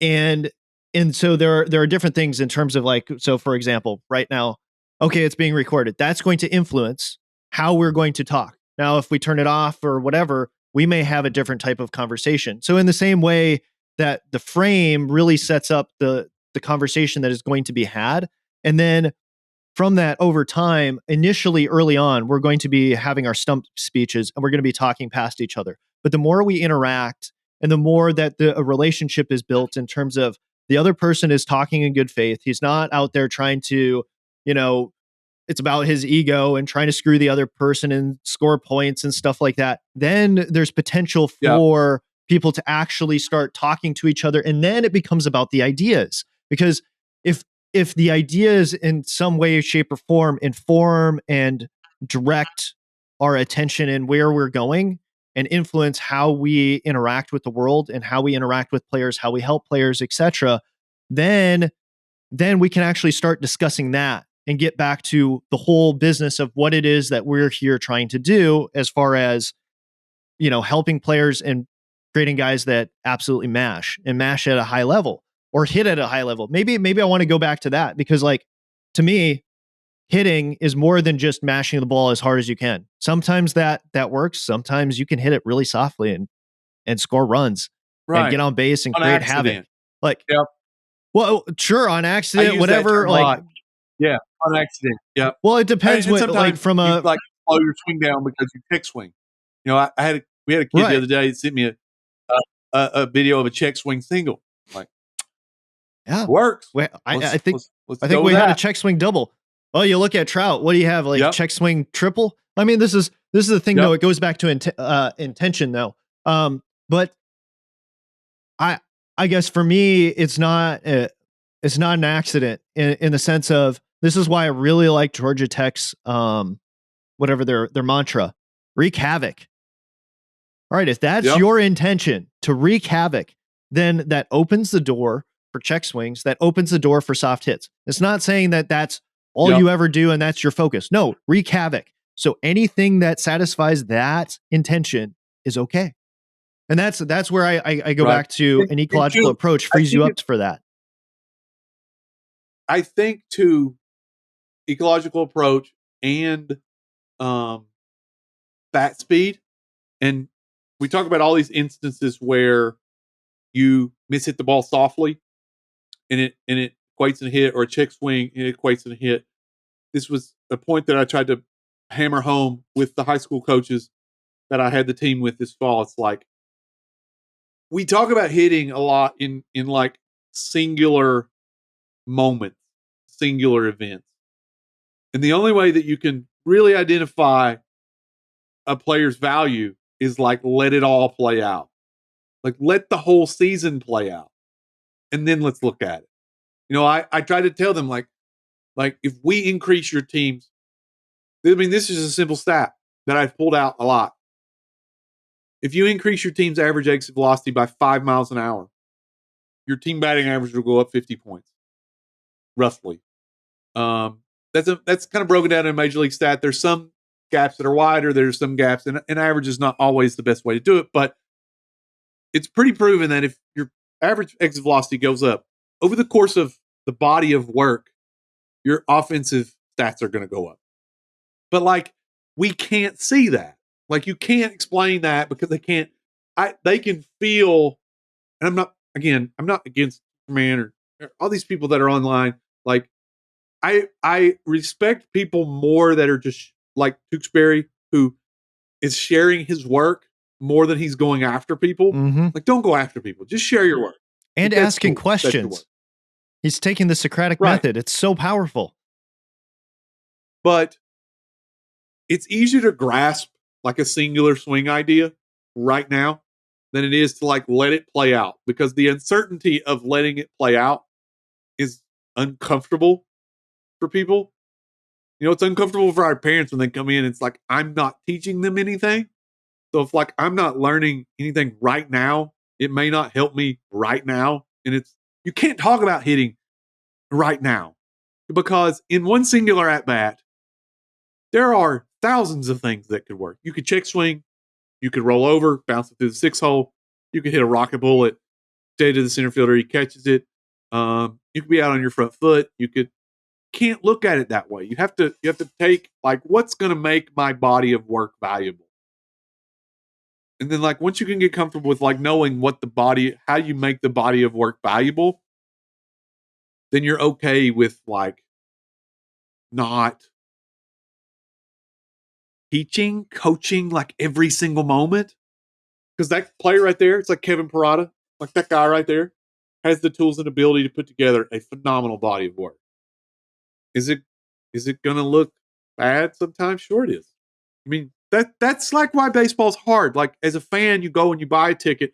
We went and watched the Hawks and the Warriors play. Steph didn't play, but like, you buy a ticket for the Hawks and the Warriors, Steph's probably going to put up 30, or Klay Thompson's probably going to put up 20. You know, you go buy a ticket for the Chiefs games, Pat Mahomes is going to throw for 300, and you know, he's probably going to throw a no-look underhanded pass, and the crowd's going to ooh and ah. Go to an Angels game, buy a ticket for an Angels game, and you go and you sit down, and Mike Trout could punch out 3 times and like roll over, ground out 6-3 to the shortstop, and Go 0 for 4. it didn't look that good. 0 for 4 with 3 punchies and a 6-3. You know, I remember vividly when Dansby Swanson played in the College World Series for Vanderbilt. He'd just gone number 1, and you know, the pressure of going number 1. And then he goes to the College World Series, and I think he's like 1 for 25. And people are like, "Oh my gosh, I can't believe he went number 1. You know, why did he go number 1? He's hitting 0.25 in the College World Series. He's terrible." They've been watching for probably like 2 years. Those skills and those tools are going to play. They know that. And like, look at Dansby now. But we react to these. Baseball, you can't react to Trout's 0 for 4 game that you spent $300 to go watch him play, and he went 0 for 3 with 3 punch outs. And because his tool belt is big enough that like, you look at it at the end of the year and he's the best player in baseball year in, year out. Not because he went 0 for 4 in the game that you saw. I mean, that's why people argue about bunting, because one time they saw a bunt that worked, you know, and it worked. And so their forever belief is, but like, you didn't see any of the instances, or you don't draw on any of the instances where it didn't work. You know, I posted about that at Florida a couple weeks ago. Yeah. And Florida bunted and got beat. Well, I mean, that's the thing, I is try like, to point those things out. No, I not mean, to be arrogant or prove my point, but like these things don't work also. well, and that's the thing is like in baseball, nothing works 100%. And I might be Right. be saying this to the wrong person, but I'm not against bunting. There's a time and a place No, for all of I it. get it. Like I get it. I don't not understand it. I understand it. I even can can understand like why people do it. I'm just and like there I think I like to think of things in percentages. And so Right. I like finding things. So for instance, I'll give you an example. I got really into I don't gamble large sums of money, but I like gambling because I like to find odds and percentages that are in my favor. Mm-hmm. And so I was we're talking about betting on college basketball money lines and like looking at, this team is, according to the ESPN thing, is 91%, 91% predicted to win. This team's like 85% predicted to win. And this team's like 88% predicted to win. If you parlay them together, probability that this hit is like 71%. Am I comfortable getting these odds and putting $50 on a 71% probability? Of course I am. Like, of course. Like, my odds are good. There's 29% chance that I may not win. And certainly I didn't win all the time. Nobody does. But that's like bunting. It's like it works 30% of the time, or I don't know the probabilities right off the top of my head, but the statistics are that you're not going to score if you bunt. But there is the other probability, like you will score when you bunt. There's like a decent probability you will. So whatever you're comfortable with in that moment, that's like how people misrepresent analytics. Like it's just information to drive a decision. Like that's all it is. Like you make your decision based upon what you feel. Just know that, if you put $50 on this 71% probability of this parlay hitting, I mean, you might lose, but at 71%, it's worth playing that odd. I think that's what people don't understand about the anti-bunting. They're just playing the odd that's more in the favor of not bunting. Like, I mean, you know that. You're a smart guy. Like the statistics are bunting doesn't work. The statistics it depends on the situation, that doesn't right? mean it never works. Well, it Yeah, depends that on the doesn't mean it never situation. Like, works. like a guy on second moving him to third. It kind of depends. Like, so for example, like our team bunts a lot right now because we can't hit. We get guys Right. we get guys on we're trying second, something. like, and we just KK, twice, and then maybe like a short pop fly, and you're like, that's not going to get the job done. We need to get him to third, and we'll bunch him to third, and we'll bunt him in, like, because you guys clearly can't get it done this other way, and we need a score. So it comes back to the other thing that I like about bunting. If you're just talking about playing the game, I show bunt, right? Now all of a sudden I bring the third baseman in, and if I can hit the ball hard, right? Now all of a sudden I can now give myself more of the field to work with. I think that, and like this is where I disagree with Joey Gallo banning the shift. No, man. And somebody posted like Joey Gallo bunting, begrudgingly bunting for 2 minutes straight for getting base hits. Some of them were also him scoring runs. Like, dude, they literally shifted on you, and there's a guy on third base. What like this is the thing of like our head coach, and I agree with him on this. Team baseball. And what is team baseball? It's about scoring runs. It's not about your average. Oh, cool, you hit a double, all this sort of stuff. Blah, blah, blah. Man, if the defense gives it to you, let's take it and let's score that run. Let's like, and that's the thing of, I get it. Like me and somebody else got into it, as far as not got into it, but he poked me on this of like talking about, well, wanting, I can't remember what it was about, but he's like, well, what if they're not doing it for that reason? Like we talk about team baseball, but what if they're not there for that? What if they're there for them to go to the next level, and it's about them, and they want the glory and all that sort of stuff? It's like, I get it, but I mean, I don't know. To me, at the highest level, you're not going to win a championship if you're all about you. Like, you can't have like 9 guys where it's all about them. Like, it's just not gonna. Maybe you can have one asshole. Like I've heard, there's the one asshole rule. You can have on a team maybe one, maybe two assholes, and the team can live with that. But more than that, like it Still just function. Yeah. Yeah, and so that's where that goes into the conversation too of like in Education of a Coach about Bill Belichick, written by David Halberstam, which is really, really good. Belichick was the defensive coordinator, I think, for the Giants when they beat the Bills in the Super Bowl. And all they wanted to do was invite them to run the ball with Thurman Thomas for the whole game. And so they gave it to them. They gave them the run, and then, they would stop them on third down. They couldn't score. He knew they couldn't stop their passing attack. And so he invited them to run, and they took it every time, and they lost the game. Like, if you invite Joey Gallo to bunt, you are preventing him. You are giving up one run, preventing him from scoring two. And so, like, I'm on the fence maybe, of, like, but like, what's the percentage? You have to play the percentages, though.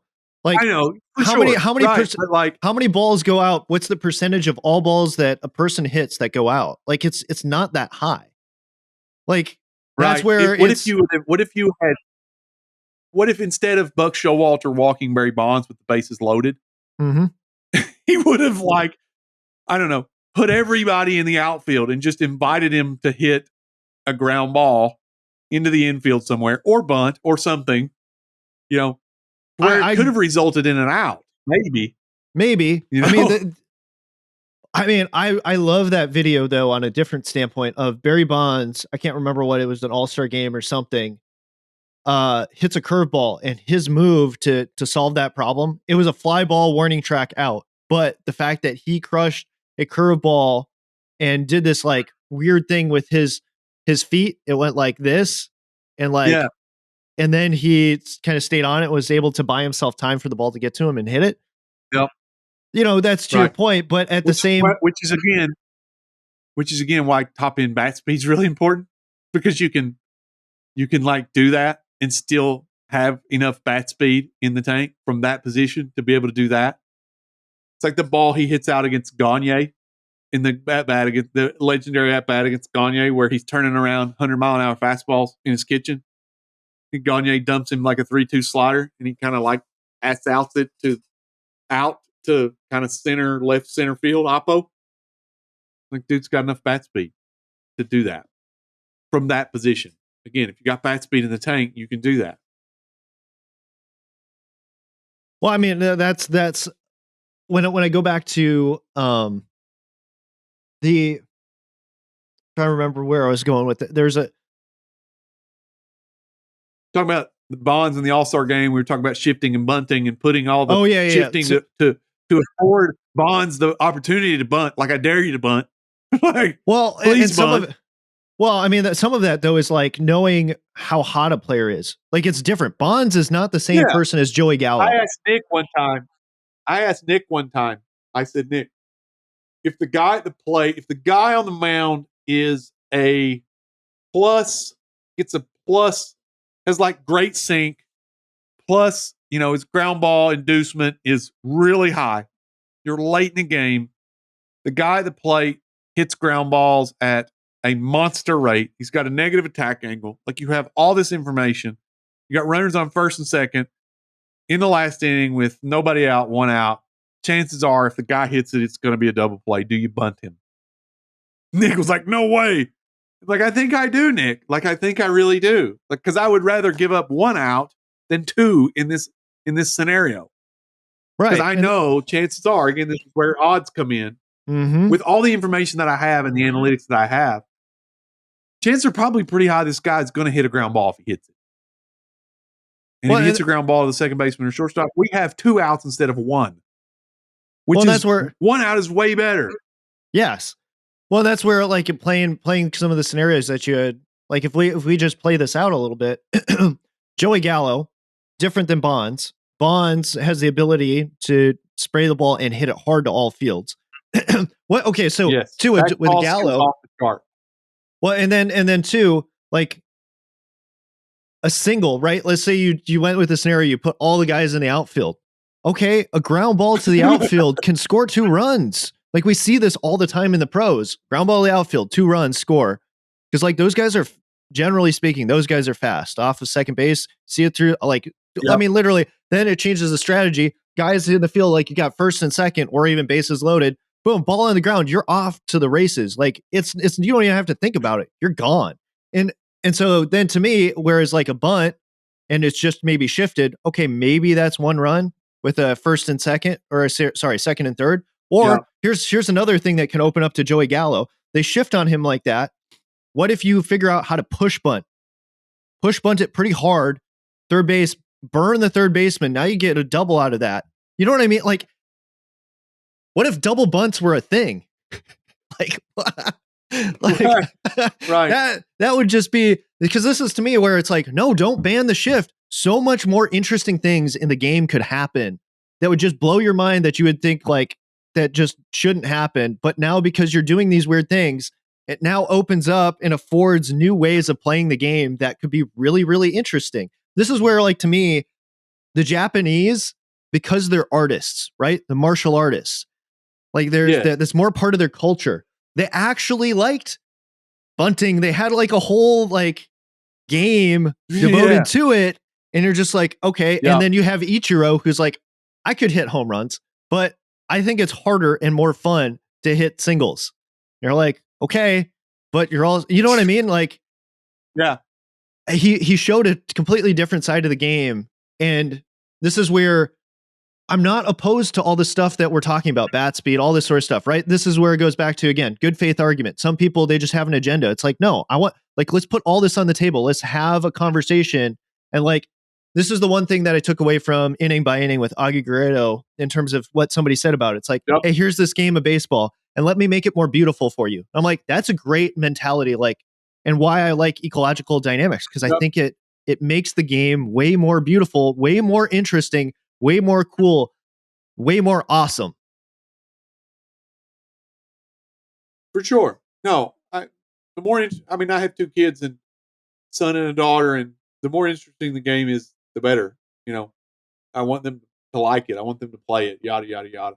But it goes. I mean, to have this conversation about Gallo, and it goes to players like it goes to coaches wanting to connect the dots between the gate, just being spoon-fed information gatekeepers versus the search and experimentation and of information. It will go to players wanting to build a better tool belt. You know, it would.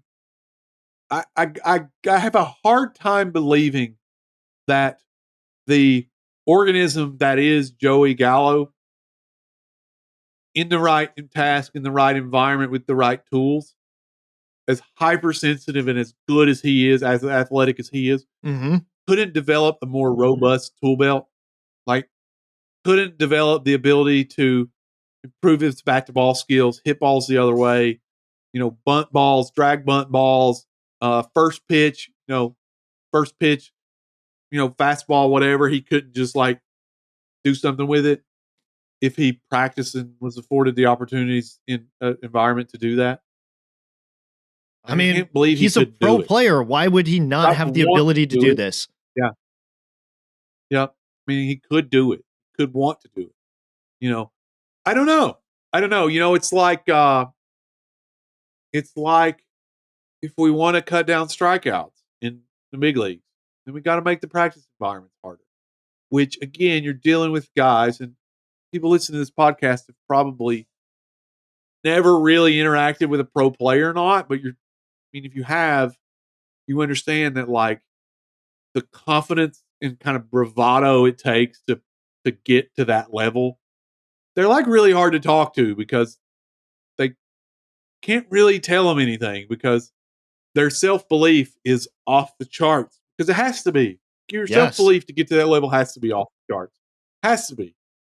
And so to say, man, like, I think that we could improve your back to ball skills if we just made your training environment harder which is going to invite you to fail more in this, but it's going to improve your bat to ball skills if you fail more and you develop a more robust ability to do these things. Again, it's like the uncertainty of the whole picture. It's like, I don't know, man. I'd rather just like do what I do because I got here. And I don't want to mess this up because this is a pretty good deal. Don't blame you for that. But like it's kind of like the Russian roulette of baseball. It's like it's gonna end. Like it's gonna end. So I think if people understood that fact, it's like, number one, everybody sucks. Okay. Some people just suck less than other people. But everybody's bad. And hitting everybody's bad. Your challenge is just to be less bad. And so the challenge of practice should like help you be less bad, but it's going to make you look bad. And two, like it's going to be over. So what is the drawback of taking chances? It's going to be over. What is the drawback of like pushing your cards all into the middle of the table? Like, what's the drawback? It's going to be over anyway. So maybe you extend your career 3 or 4 or 5 more years. Maybe you extend your journey from high school to college. Maybe you extend your journey from JV to varsity. You weren't a varsity player. I mean, I had a kid like that. He wasn't a varsity player. He was not. He was going to sit on the end of the varsity bench. Came in as a 9th grader with an exit velocity of like 60 miles an hour. And he's a junior now, and he's like playing and starting and getting to play. Because he took chance. He took a risk. Took a chance. And like made himself a better player. I think everybody should approach it that way.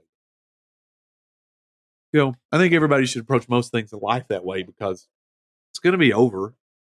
What are the chances of being? What's the difference of being right and wrong? It's going to end anyway. So you took some chances and you were wrong. Oh well. Well, I mean, it's that whole thing that Donnie Ecker likes to say, practice dirty to play clean. I mean, to me, practice. Nobody is there watching. Generally speaking, hey, even if the media is there, your peers are there. That's the thing. Your peers are there, and so like I could tell.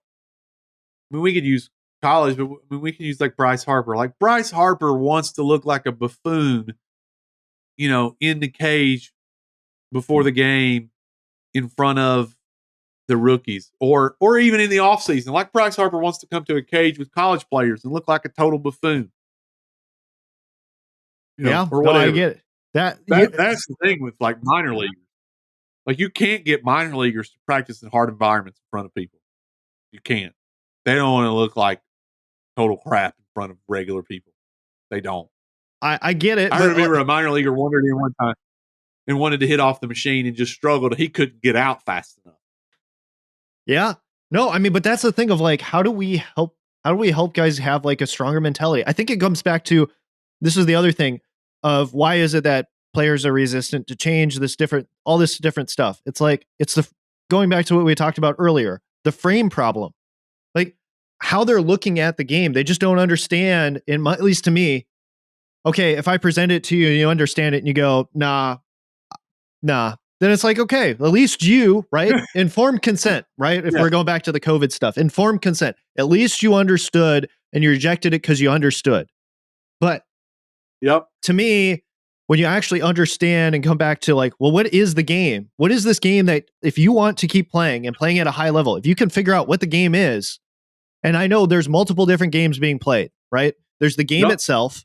And then there is how an organization looks at the game and how they understand the game and how they value you based upon their understanding. Those are two separate games. But if you just understand like the baseball game side of it, like what you got to do to be successful, I mean, it's much broader. I think that's the thing that I want to say is much broader than most people. They actually have a limited view that restricts them. And to me, it's like, no, you need to discover the full length or the full breadth of what the game is. And that gives you so many more options. Like you don't get to, so many people get pissed off. Oh, I hit it bad. Well, did you hit it where they weren't? Yeah. Did you get on base? Right. Yeah. Right. Then chill out. It's fine. You know, like you don't have to. I made this analogy to our players because they're getting pissed and they're like hitting the ball decently well. And it's like, and just struggling maybe a little bit. I'm like, guys, this game is so hard. And you're going in there like you're a fighter and getting pissed off that you didn't knock the guy out with every single punch you threw. Like, dude, play the game. Like, if you understand a fight, it's not every single punch you throw is a knockout punch. Like sometimes you hit them in the ribs or whatever, and you're playing the game. You're each at bat, at least to me, is like, don't think that, oh, I struck out there. Did you learn something? Did you get a little bit better? Are you getting your timing down? Because you're going to use that information. It's going to go into the next at bat. Set it up just in the way like you're boxing. Like you set things up. Like you sometimes do things. You might lose this round or this little interaction so that you can win the next one. Like that's to me where guys just don't understand, and they view it like you were talking about. They're not looking at the whole body of work. They don't understand the full game. They're so stuck in the little moment game and like, oh, I have to win this one. Yeah, I mean, you should, but if you don't, can you still gain and set you up to be successful in the next one? So at least for me, it's a frame problem for a lot of players. They don't understand the full game, and I need to get better at figuring out like, how can I help with that? Because I actually think coaches are, back to what we talked about before, coaches are part of the problem. It's the frames that they put on the players, and then the players eventually. That includes me.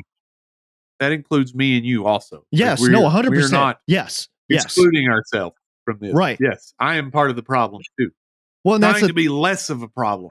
That's my whole daily goal. It's like, can I be less of a problem today? And it takes humility to recognize that. I think a lot of coaches don't have the humility. Like, because we're back to the whole thing that you said before, the security blanket. Like, I need to feel as though I'm actually helping, because if I don't, like, now I'm going to beat myself up. This is where for me, it's like, look, and our head coach said this, and I wanted to say this too, is like, look, you're going to have to perform in spite of me. You're going to, like, I'm going to tell you things that are not going to work, that are going to hurt you and be bad for your career. And you're going to have to perform in spite of that. But every coach, and I mean, because it's true of all of us, player included, there are going to be things that you're going to try that are going to hurt your career. And just mentalities, things, whatever. And the coach, same way. So you're going to have to overcome all of that. But there's also going to be things in there that are going to help you. So what? You're going to throw out all the stuff? Well, then you throw out yourself and you throw out other people trying to help you. Like you have to develop a system by which you can discern what is useful, absorb what is useful, discard what is not, and add what is uniquely your own. You know, to quote Bruce Lee. Like you have to have some sort of a system, some sort of a process by which you can filter. Right. I think that goes from just a general understanding of what are the principles of the matter? What are the principles of the matter? And then, filter information through that, like actual information, like not, I mean, maybe anecdotes, because it's like you said, anecdotes can sometimes be useful if it agrees with the principle. Well, and too, the other thing too, on the principled side of it, this is to me a principle. You should test every principle to see, does it actually hold up? Because as you get those little anecdotes, well, anecdotes that pile up over time become like a large body of evidence. And then you may have to, so then you begin to understand, well, how does the principle live and exist in the world? Is it just purely theoretical and it was just a pie in the sky ivory tower concept that has no basis in reality? It was just like a nice, intellectually consistent thing, but it's not how reality actually works. Because to me, that's where reality is the best teacher, in the sense of like, that's where all the truth actually lies.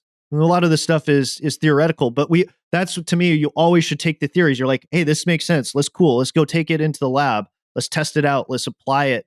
Let's see how much, at least to me, how much does it hold water? Like everything. That's the whole reason to have this conversation with you. And for you to disagree with me is like, how good are these ideas? Do they actually hold water? For sure. No, I'm totally with you. And I think you can be good. I work by myself a lot. I don't, I'm by myself. So I've become quite good at like questioning my own ideas, and I think that could be a tool for a lot of coaches, like question yourself, question what you know. I think coaches say, well, I can't because I can't appear as less than whatever to my players, which is fine. Which is fine. Your challenges as a coach are greater than that. You know, if anything, I don't know. I don't know Tony Vitello. My sister works at UT. She's the athletic director at UT. I don't know Tony Vitello. I've never met him. But what appears to be true in how they play, in how they is that he empowers them to be confident in who they are and like comfortable in their own skin enough to play the game in a way that they're not questioning themselves all the time. Mm-hmm. And so what you see culminate is way more important than anything he could ever do or say or adjust or feel strategically or fundamentally or whatever. He just like empowers, like that's his most important job. It's like, can you empower your players to be confident in their own skin? I think coaches miss that. There's so many layers to being a coach. It's like, yeah, you got good players. So part of your job is to make them good and then empower them to play at whatever peak performance and then, challenge them to question what they are doing or what. I mean, I think that's what I do to do well with players. It's like, I challenge you to question, and coaches too. I mean, Chase would tell you this, people that have been around me and worked with me, and it's like, you may be right, but I will make you think about it. Like, I'll make you think about your position. Like, are you sure? I agree with you, but why are you sure that what you just said is right or true? I feel that way with players too. Players will say things, and I'll say, are you sure? Like, why? And then they have to defend their position. Okay, we can go with that because I don't. As long as you play good, I don't care. Right? But if you're not playing good, then we have to ask questions. And that's where it's hard for hitters, though, right? You hit a couple ground balls or you strike out, and you're like, well, that didn't work. You think you suck. Easy, right back to the whole thing. And you're like, let's look at a whole body of work. Yeah. I don't know what that number is. Like, that's where it becomes really hard. Yep. This year, we've only played, I don't even know if we might be at like 20 games right now. Like, it's really hard. Some guys' numbers started to pick up a few weeks ago, and then, we played a tough team. Some numbers held okay, and then other guys, like, their numbers dropped way down again. It's like, I mean, I don't even know if I don't think anybody has 100 at bats. Somebody might be close to 100 plate appearances, but like, that's rough. I think that's the thing though, that goes into like information and what coaches use. What coaches use is to justify their decision to stay with a guy, or is, maybe they use game information. Maybe they use stats from the fall and the belief that they think the kid can hit, so they're going to stay with him. Practice information. Rapsodo hit tracks, blast. He shows these plus qualities. We're going to stay with him. These batted ball tendencies, we're going to stay with him because if we think we can empower him, he can get himself into the right mental space. He's got the tools and ability to do it. I mean, that's that was one of the things that for me was illuminated early on whenever started using a lot of technologies. Like, there are a lot of swings that are good enough. They're just good enough. Like, your swing is good enough. Now let's go try to break it in as many ways possible. That's what the game is trying to do. That's what's great about inventing things.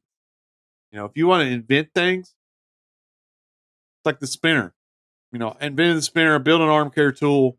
It's been reiterated 10 times because people broke it in interesting ways that I wasn't thinking about. So you have to go back and you have to look at what you did, and it's like, okay, we'll make this better. If you never break your swing or your approach it never gets broken, then you never get the opportunity to fix it. You should be trying to break it. Right. Like, a lot. I think this goes back to what you're talking about too with ideas, like in our concepts and whatnot. Like, for example, things won't work, and then somebody be just like, "Oh, it's garbage. Just chuck it." I'm like, no. Yeah. If the premises were good, and you need to go back and analyze what about what I did, you know, like you have to examine it. Maybe if I tweak some things, then it will actually If work. the No, first time Thomas Edison's light bulb broke, you right. stupid light bulb, Yeah, it's not gonna work. this is a dumb idea. Moving Let's on. go work on candles. Yeah. Then we would never. I mean, we'd have probably arrived at lights, but it wouldn't have been from Thomas Edison. Right. And that's Same where thing with hitting. It's like be the Thomas Edison of hitting. well, and that's what's hard though, right? Because of and somebody had a long thread about coaches and maybe they're talking about PTs, but it's like everything's about winning. So you have a short time span to like figure it out. And I get it because, sometimes we get focused on the wrong thing too.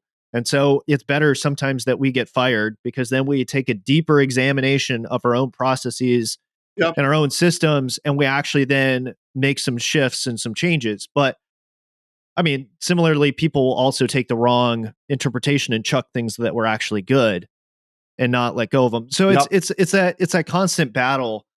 And this is where, to me, it's running those different thought experiments like we just ran on like the whole bunting conversation that we had,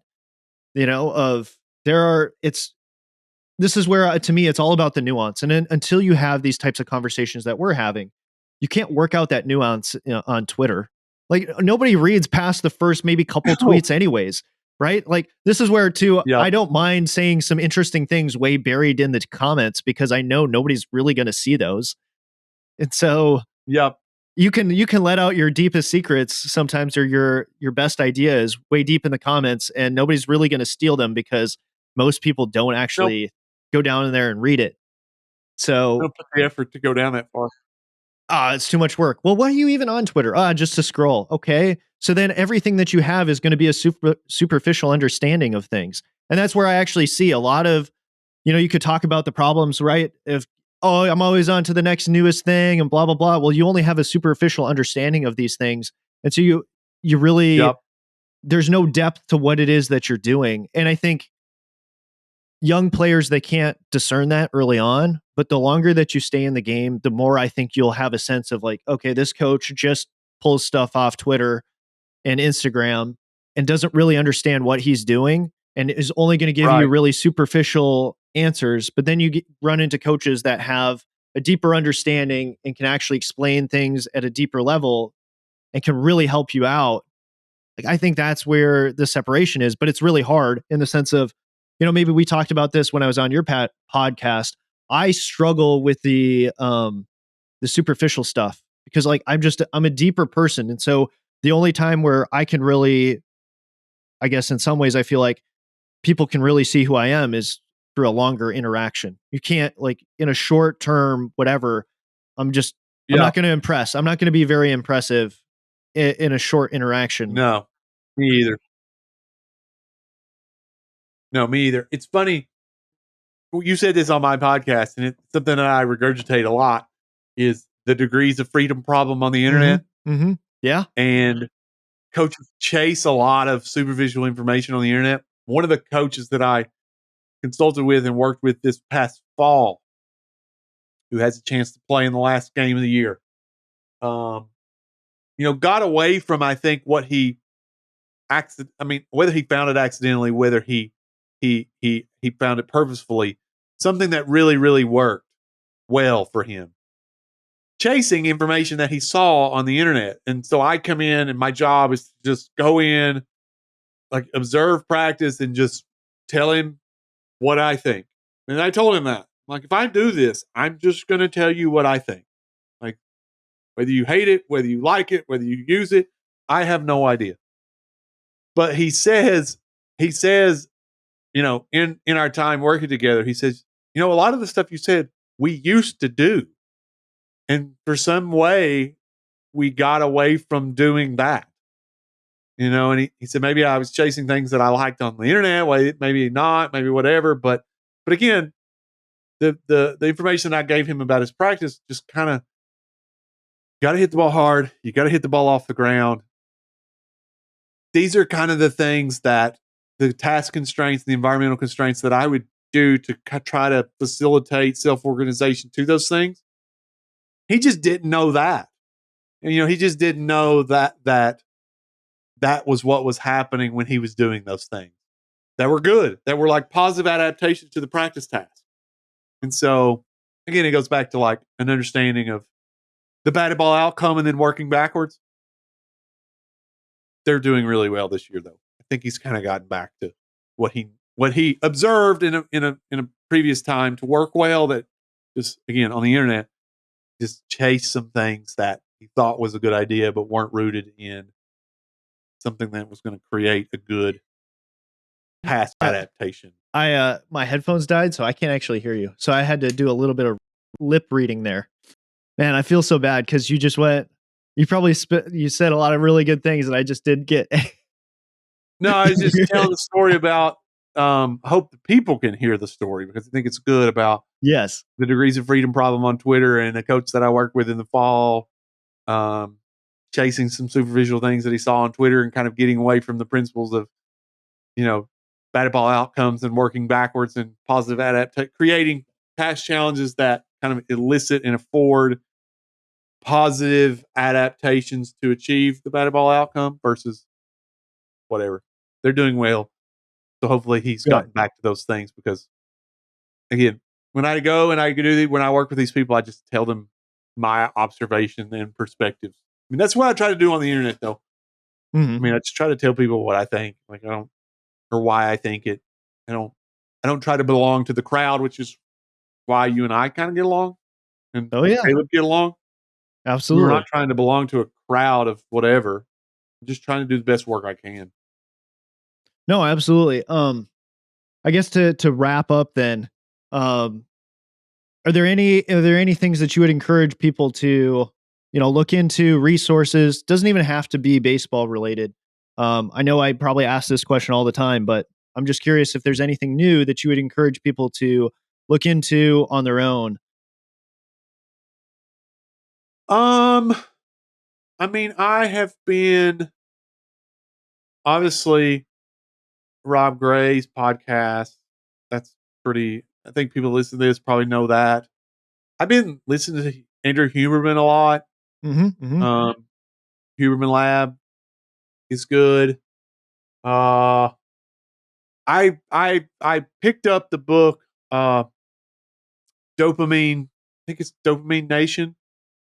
I'm trying to get a better understanding of like why parents are crazy around youth sports, and I think dopamine response has a lot to do with that. So I'm trying to understand that to a degree, to a better degree. I think it's called Dopamine Nation. I think somebody talked about it recently, and I grabbed it. I don't know. Nobody really knew. I think curating your Twitter feed is really important. What do you mean by that? Just favoriting. I think if people understand, so the way that I use Twitter is I spend more time on TweetDeck than I do Twitter on the website, because you can set on TweetDeck, I follow your likes. So tweets that you like, tweets that Caleb likes, tweets that Devin likes, tweets that Driveline likes, people that I like, their ideas. I also follow things they like on Twitter.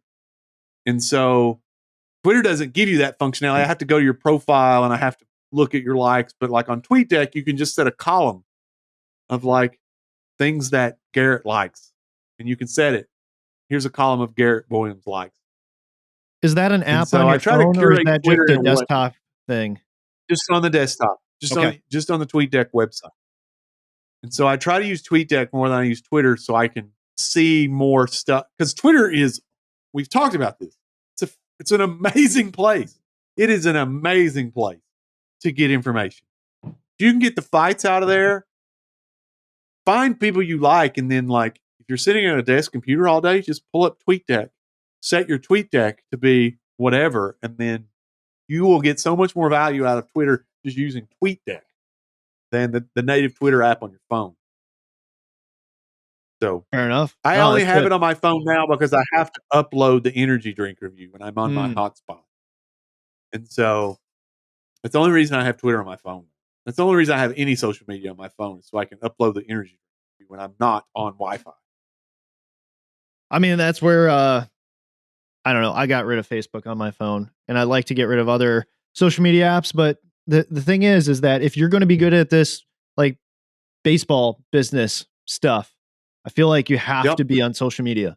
You just have to, Yep. and you have to be on it all the time. Which And is again, this is a whole nother hard. conversation of like, Yeah. what are good uses of this from that perspective? Oh, we need to. So- Yeah, that's a next time conversation. Yeah. But I'm not sure that I'm good at that. I don't know.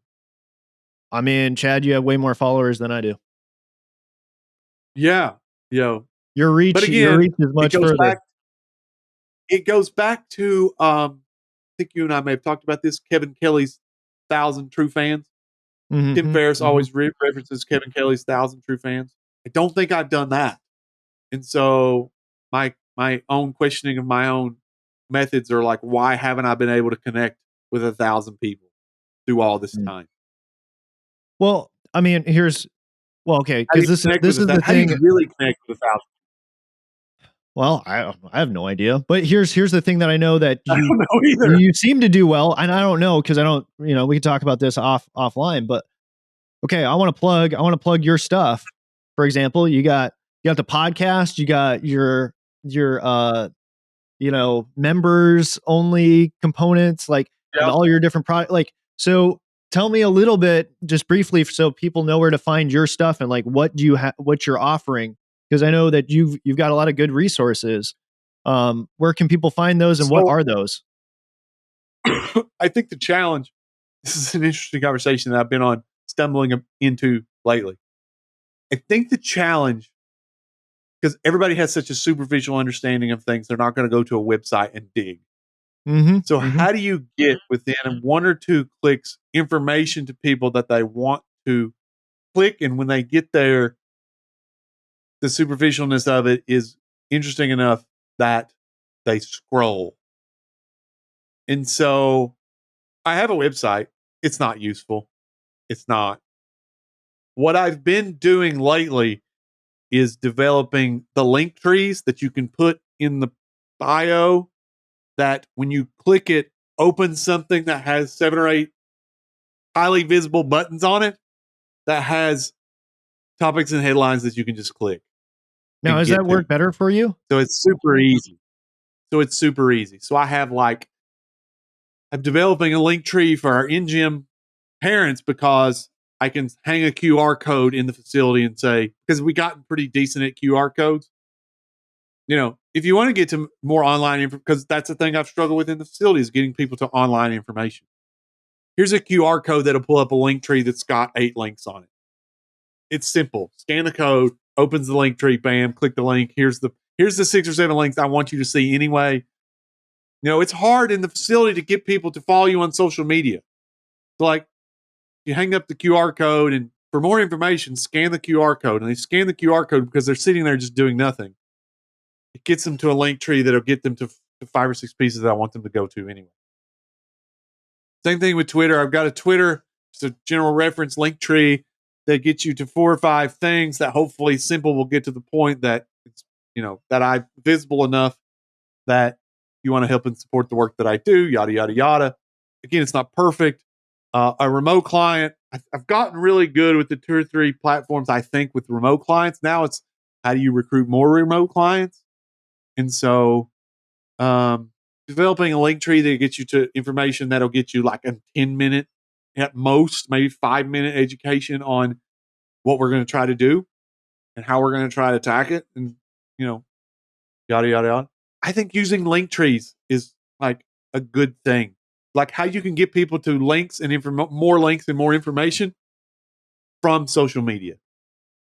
Again, I could be wrong about that. We could talk in 2 or 3 months and I could have changed my mind about that. But that's what I've been doing lately. It's all about how you use the tool. I've seen people inappropriately use it as a way to put everything in there. And I'm like, no, that doesn't work. It's got to be, to your point, maybe 8 max. Like to me, if you have like 20 things in there, oh, that's overwhelming. You look at it and you're like, oh my gosh, I don't even know. Right. Like it's so disorganized. I can't find what I need. In a lot of ways. Right. I mean, that's how websites are in a lot of ways. People just want to scroll. They just want to scroll and they just want to click buttons. And I question sometimes in business, like, are we so far into the degrees of freedom information that these platforms are even useful anymore? You know, It's all about ease of use. Why is it that people use Yeah.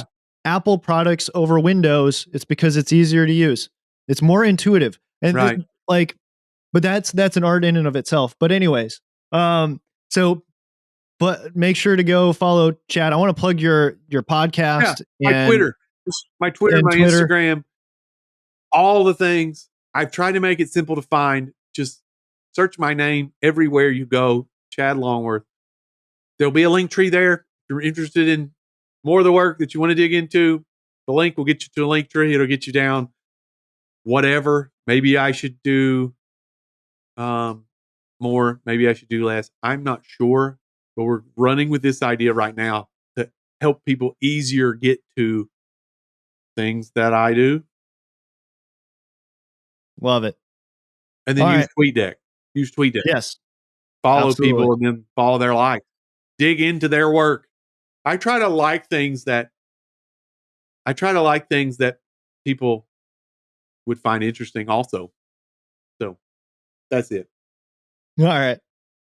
Thanks again for coming on. Like it's always great having Yeah, you dude. on and exploring all these different ideas and stuff. This is good.